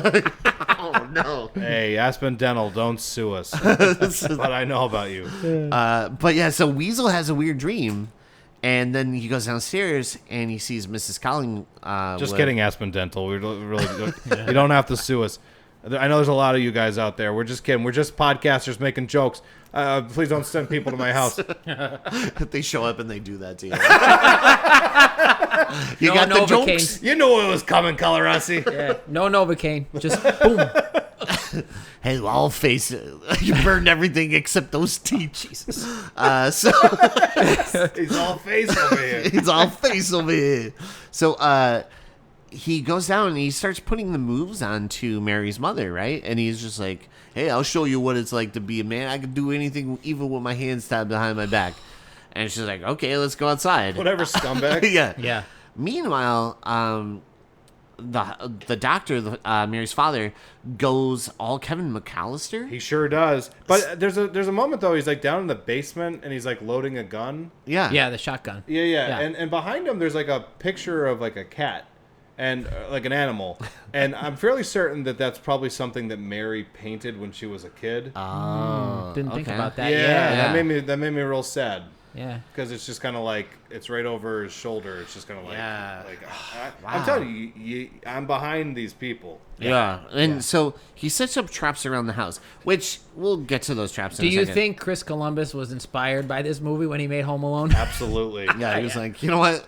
I think I could set better traps than him. I like how the dad just like immediately jumps in to this booby trap thing. Yeah. He comes up with them real quick on the fly. Yeah, he's just Yeah. like, okay, I'm going to put shaving cream on the ground. Yeah. I like to think that he's just been planning this for a while. He's like, Yeah. one day it'd be really cool. I'm going to electrify set the up, doorknob. I mean, Yeah. I would really get everyone cheesed. Yeah. But yeah. I was just imagining the dad probably maybe over the years thinking like it'd be really funny to put like shaving cream on the floor. Just to see what happens. Yeah, just to see. I want to see what the shit does. I worked real hard in my life. I earned this. I Yeah. earned a few yucks. So, as he's like booby trapping this house, Mary's mother. Remember when gets he was like, Weasel. "This is it. Don't get scared now." Yeah. Yeah. This is it. Don't be scared. My favorite. So she gets him to tie himself up. Like the mother like is like, yeah, go ahead, tie yourself up. And he's like, okay. So he does. And then she like bites his ween off. Like she just bites it off, spits it out. Of all the things to do, That's why I was like, especially you don't like need to go there. especially like an upper class, like refined couple like these two. Would that be Yeah. the first thing I think of? Probably not. I would have No. just brought a knife with me. Well, Yeah, okay. I thought she was gonna Yeah. just like stab him, Cut and it I'm off. like, Right. I don't remember this, and then I'm like, I definitely don't remember that. I will say though, it is very appropriate for a child molester to It is, but the lose his peace. You know what I'm saying? it is, but the poor woman's probably gonna catch shit from doing that. That's true. I mean, for real, like I wouldn't have done that. Yeah. Obviously. Meanwhile, the doctor goes in with a shotgun to to wake up Krug, and he shoots it, but he kind of like misses. He kind of gets him in the arm a little bit, but Well, he pulls the lamp down so that it goes yeah. dark. Yeah. Which was smart. Yeah. I actually thought that was kind of metal. yeah.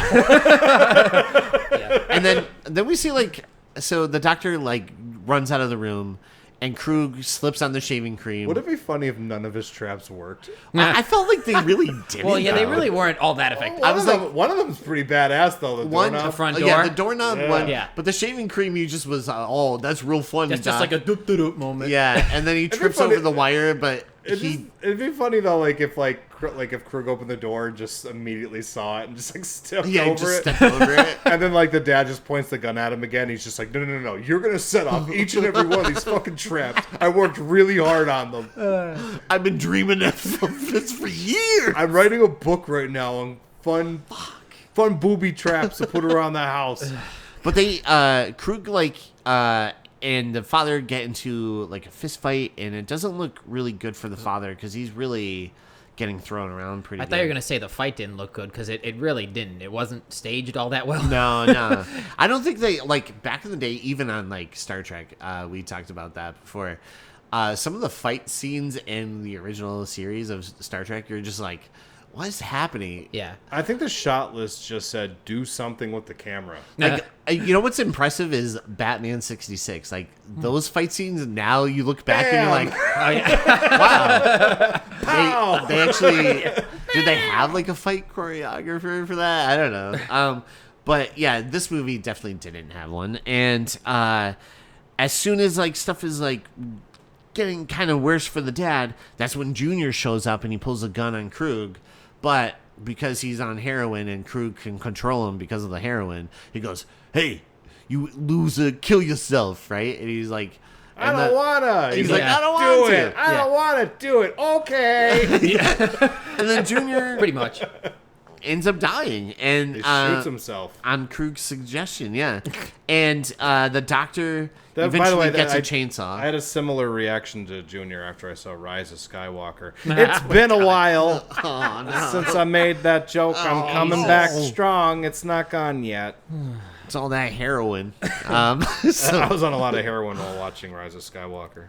the doctor goes in, he grabs his chainsaw, and he cuts up Krug, right? And it's crazy because as he's doing this, that's when the cops finally show up and they go, oh no, don't do that. Yeah. And I'm conflicted. oh no.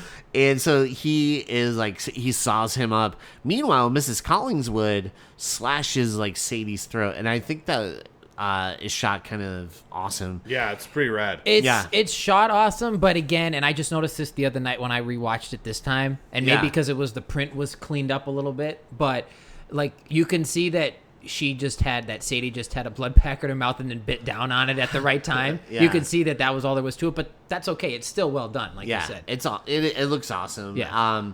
She dies in the pool. Like she's running, she falls into the pool. That's when the mom just like runs up and like cuts her throat or whatever it is. And It's a shame that shot was ruined by Pete Grass. I know Pete Grass is all over that He scene. showed up and he was just like they're like stabbing each other, and Pete Grass showed up waving. He's like, there's a lot of extras back here.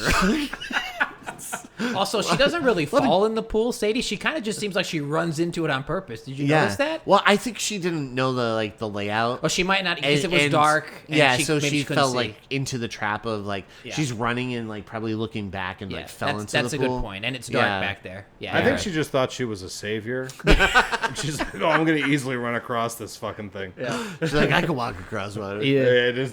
I just drink in and out a whole thing of wine. I should be okay. I can walk on water. I turned that wine into nothing.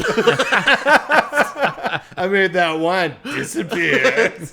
So, the cops show up at the very end, and they see, all the horror that is left behind with, like, the family basically taking out all these, like, fugitives, and they see, of course, what Mr. Collingswood, or Dr. Collingswood did, and Junior, committing suicide, and they didn't even get outside yet, but that's where the movie ends. Wait, I like Krug's desk beats chainsaw defense.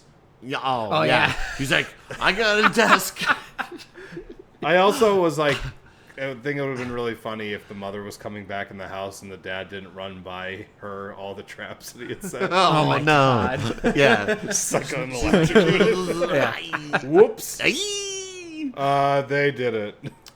So yeah, that's where this movie ends. And how do you guys feel about it? Now they did make a remake in 2009. Yeah, I was gonna say 2008 or 9, somewhere around there. And Aaron Paul is in it, and I think he's like the big. Sarah Paxton was Yep. the daughter. I forgot about her. Yeah. Yeah. Tony Goldwyn. Oh Tony yeah, he was Goldwyn. the dad. That's Yeah. right. Yeah. He's the best part. I think of the He is. remake. I think he's like one of the better parts of the remake. Yeah. You know. Can I tell you what I don't like the remake? Yeah. I'm gonna tell you why I thought that movie sucked. I mean, we'll probably cover it on the show one Yeah, day and for sure. And I'll make fun of it. Yeah. But yeah, you go ahead. The reason I don't like the remake very much is that they wimped out, as they do in these movies sometimes. Because, like, their whole thing was, oh, well, what if, like, Mary doesn't die? Right. So, like, Mary doesn't die in the remake, right? Spoilers. Yeah. No. She survives. She survives, So, yeah. like, my problem with that is I totally understand the parents in this movie. Like, you find, like, that these maniacs, like, assaulted and murdered your daughter, right? Mm-hmm. So, like, you understand, like, they are grief-stricken and probably feeling all this rage and just want to, like, take it out on somebody. Mary living makes it harder for me to get to that point. Like, I'm not entirely sure why they can't just call the police on them or something. That same over-the-top, let's blow their heads up with a microwave doesn't exactly work if Mary survives. Yeah. And I also just could not... I rolled my eyes so hard I thought I was possessed by a Pazuzu. Was when, like, they take the fucking son... They take the junior character. Oh, yeah. Yeah. They take him away with them, and I'm like, none of this would have happened if it wasn't for him. Right, He he's the brings one them that- to the motel room. Right. Right. Like, Yeah. these movies, like, sometimes, like, just don't think about the material hard enough. I'm like, it doesn't... Like, that movie just doesn't play the same way if Mary doesn't survive. I want Mary to survive, but the plot doesn't function the same way. I agree. Yeah. I do like the remake, but It's well made. I was about to say, think I there's, like it from aspects of it from a that- filmmaking standpoint. Yeah. It's well made. right. Well acted. Yeah. It's just one of those things where it just falls in like the. But you're right screenplay. though about Mary and the junior character, whatever his name is in Yeah. that. Yeah, he's Definitely right. the junior character. You're like, what? Everything yeah. works, but the screenplay.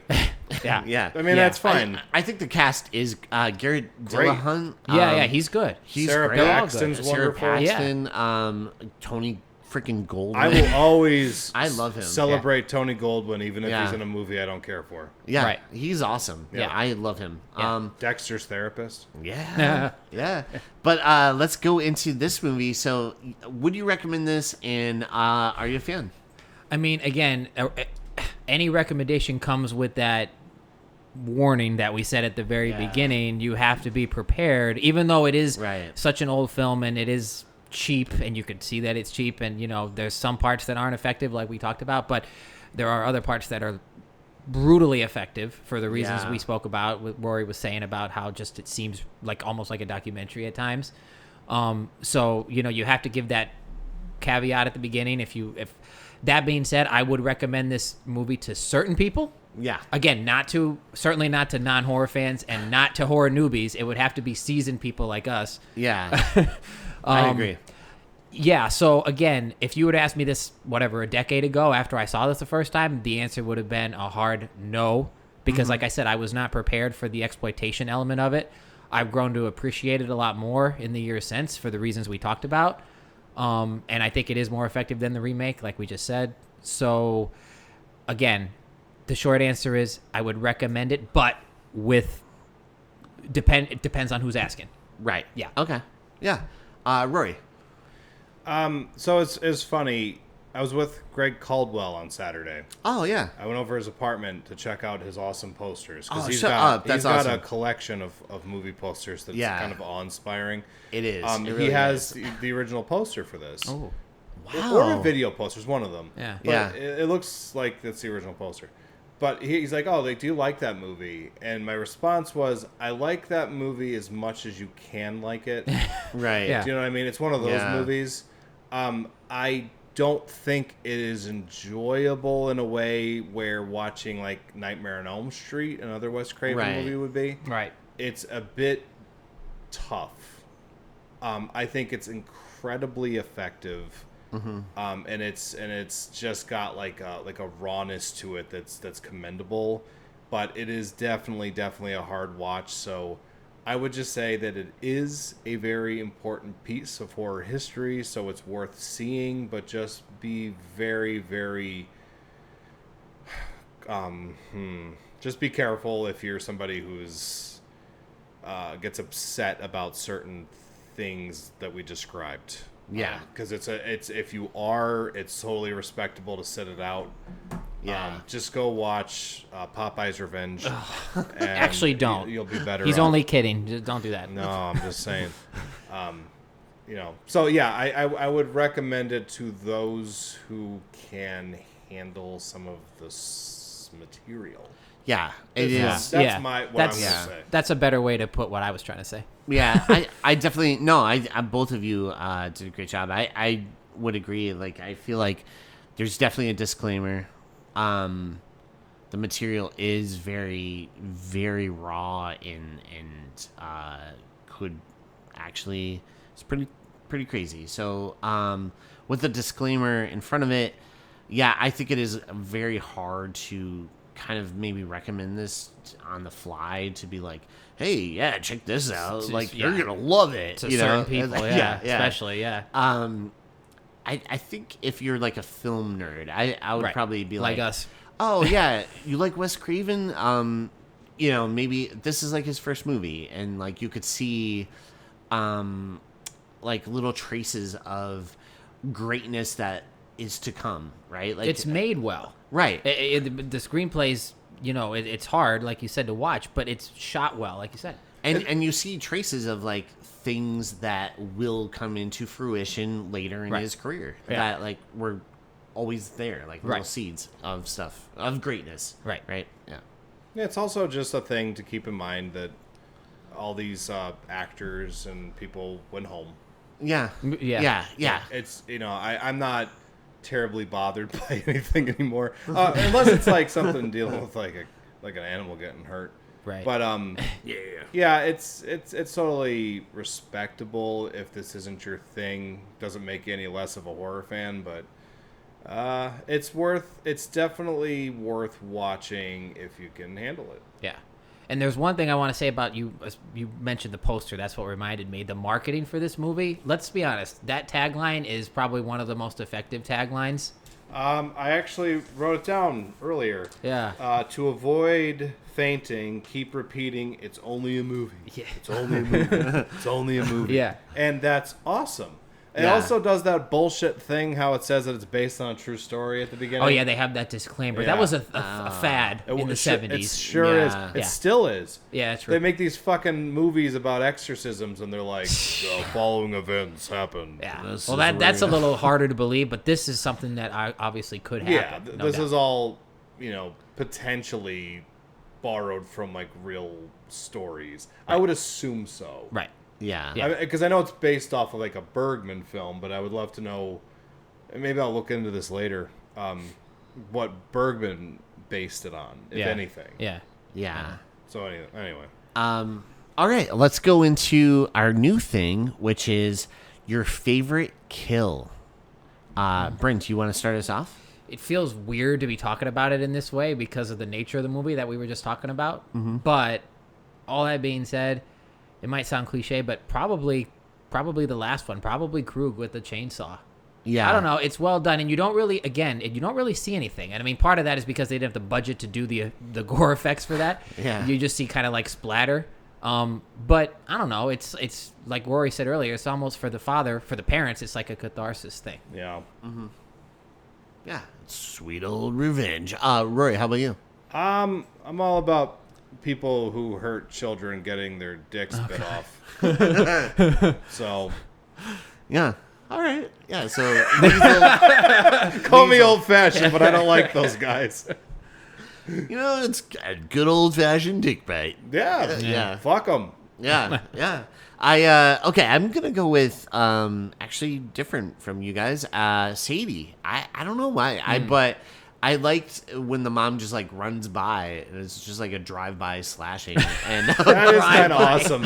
yeah. It's just like she just runs by, slashes her, and I'm Yeah. like, oh, cool. And just the way how like everything laid out, like she runs, she falls in the pool, she's like like I don't know if she can't swim or whatever, but It'd be she funny just if she was feels like strapping trapped. on like floaties before she jumped in.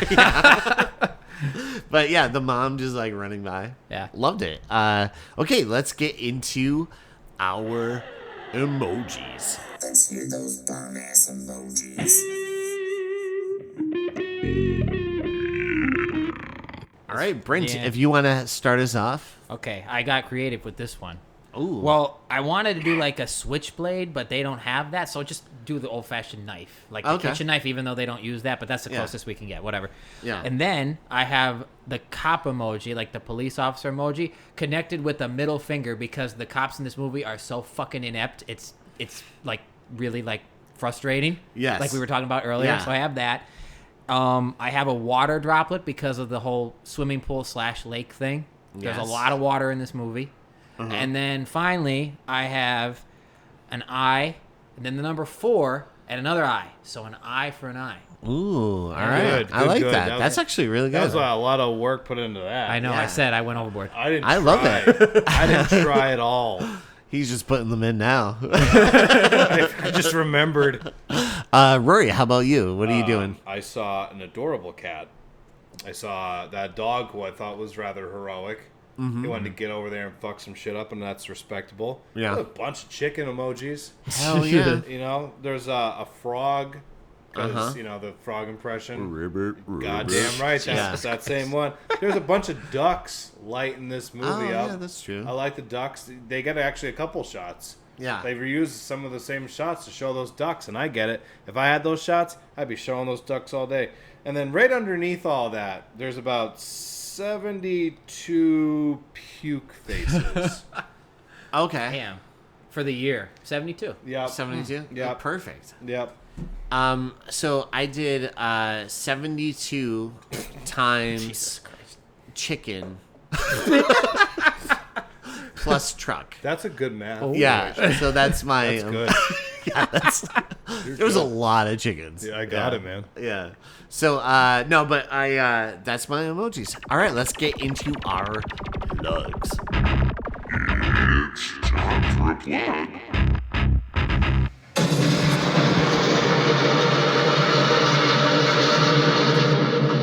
Okay, Brent, do you want to start us off with anything you would like to plug? Any cool projects coming up or things on the horizon?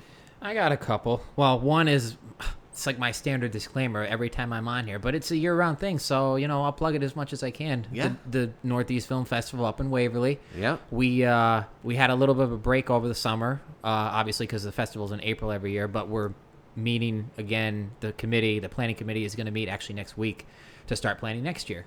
Cool. And we're already taking submissions for next year. I don't forget when they open, but we're going to be the screening committee, which I'm also on, is going to be sometime next month. We're going to start our monthly meetings or weekly meetings or whatever the hell. I don't know how much she's doing. Whatever that shit Yeah, well, is. I'm not in charge of that.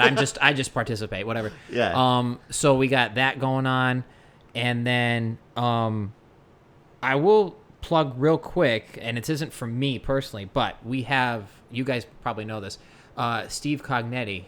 Oh, right. Yeah. His new Hell House LLC movie comes LLC. out actually today as we speak. Yeah. The 5th one, the first one that's not found footage.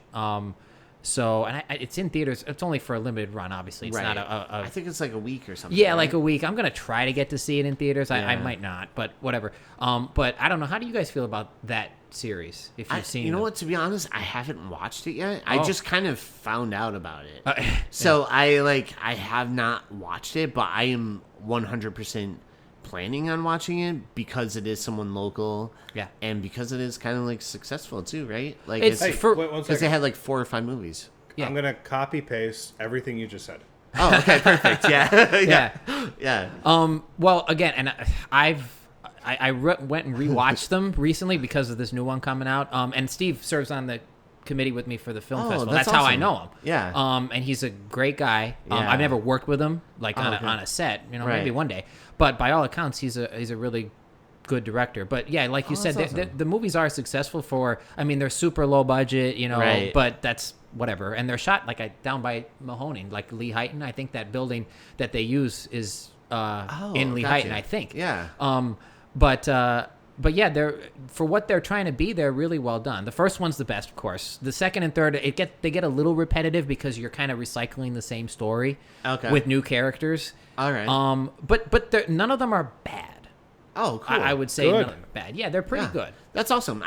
What's his name? Steve Cognetti. Yeah. Hey, if he ever wants to come on Freakquels and promote his... Yeah. I mean, awesome. seriously, Absolutely. yeah. When I see him, because I'll see him probably next week. Yeah. If I try to get him on the side once the meeting's over, because we've done that before. Side conversations. Oh, I'll yeah, mention yeah. it. Steve, don't Yeah. be afraid of anything that you've read about us in the papers. All all that true. stuff. It's all true, but it's all very far behind us. You can come on here and you might get inspiration for your next horror film because we snap. But open invitation. Invitation, Steve. Absolutely. Yeah, And this will be, we probably won't get to see it now until December, right? Because you're going to be busy with school. Yeah, Stuff. school starts next week. Yep. Wow, what a skank.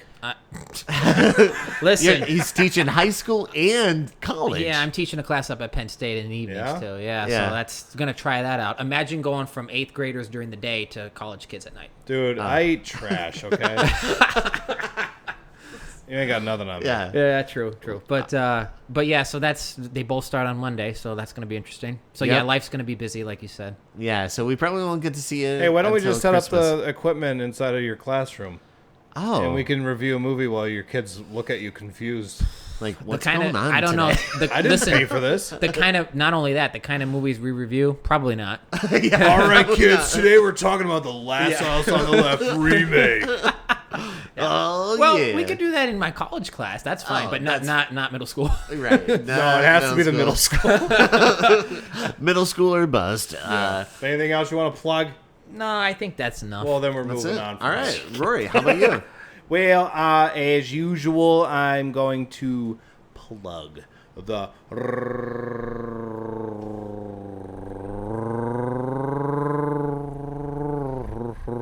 Ravenview Productions.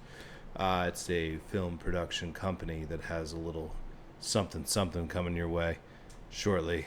It's going to be really exciting. But it's also the film production company or production company that puts out this lovely podcast each and every Wednesday like clockwork. Go ahead and check out the release schedules. I'm not lying to you. It's every Wednesday. Those of you right now who are saying, yeah, okay, asshole, you're hurting my feelings. Fourth Cut Reviews. That is our buddy Church Conforti. He's doing some stuff on the interwebs. He's on the socials. He's on the YouTubes. He's on that TikTok that all the kids like. And he's putting stuff out there. Mr. Content, just crushing it. We got NEPA Horror Fest. That's coming up in this October. And Bob Keller has been putting up lately all the people that have actually qualified to have their movie shown there. So that's going to be really exciting. Support local independent cinema. You have to. We have Gravy Diggers Pot Pie.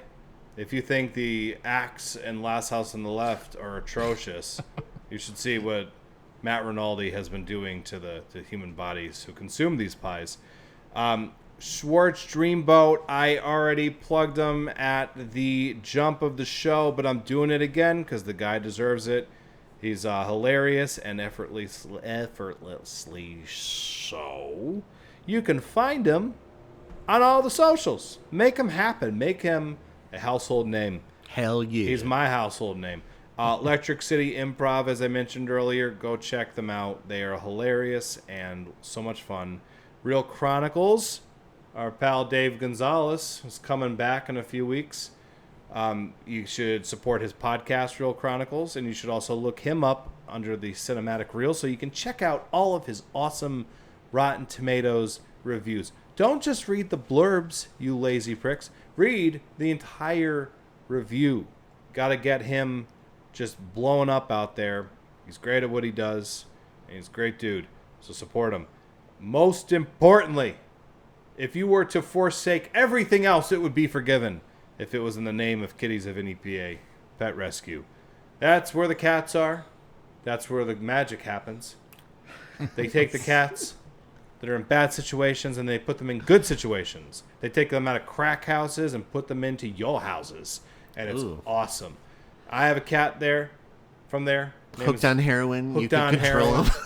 him. She's the cutest recovering addict I've ever seen.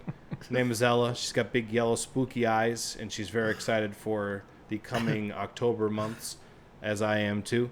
I want to put her right next to a carved pumpkin, where she's just gonna arch her back and go, and it's gonna be awesome.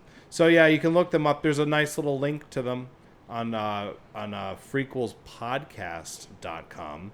A little link, you click it, it'll take you over there. You can adopt the cat. You can just donate some money to help support the cats. And you can also, if you just have some shit laying around you want to get rid of, you can donate it to them. And they'll do things with it. Moving on over to EJ Leeson's plugs. Guys, if you want burgers, go to 3 Jacks. If you want a cool tattoo, go to Respawn Tattoo. If you want some cool, great pop music, check out Adam Farley's music and the MDGcrew.com for upcoming shows. Same with Jon Snow, New Metal Messiah. Metal Messiah, Jon Snow. Check out etc.com. You can see upcoming shows. This guy rocks live, so make sure to check that out. If you want some just cool rock, check out Variant Season. They're great. If you want a cool design for your website, go to Shantytown Design. They're great. They have everything you need. Also, there's an upcoming thing called Dunmore Cemetery Tour starring Jon Snow and El Snow. It's snowing out there. Oh, it's fucking snowing in October, Winter baby. has come. Winter has come and it's all over. But yeah, make sure to check that out. And finally, if you like what you heard, make sure to smash that ass. And like and subscribe on YouTube, wherever you listen to podcasts. Just come on, check it out, and go to our website, freakquelspodcast.com. You can buy merch there. We also have links to a lot of the stuff we mentioned, like the different promotional things, and we have just like pictures and shit. And so check that out, freakquelspodcast.com. Special thanks to our guest, Brent Wilson. Thank you, sir, so much for being here. You're our favorite Brent. Yeah. I'm your only one, but okay, we'll go with that. You know, the one and only Brent.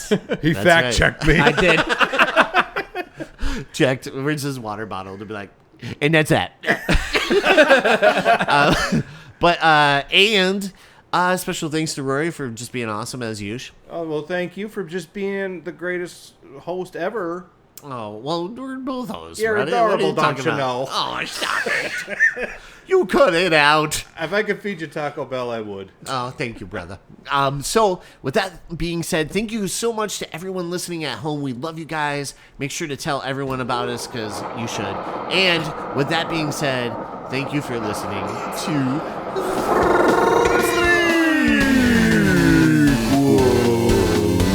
And the road leads to nowhere.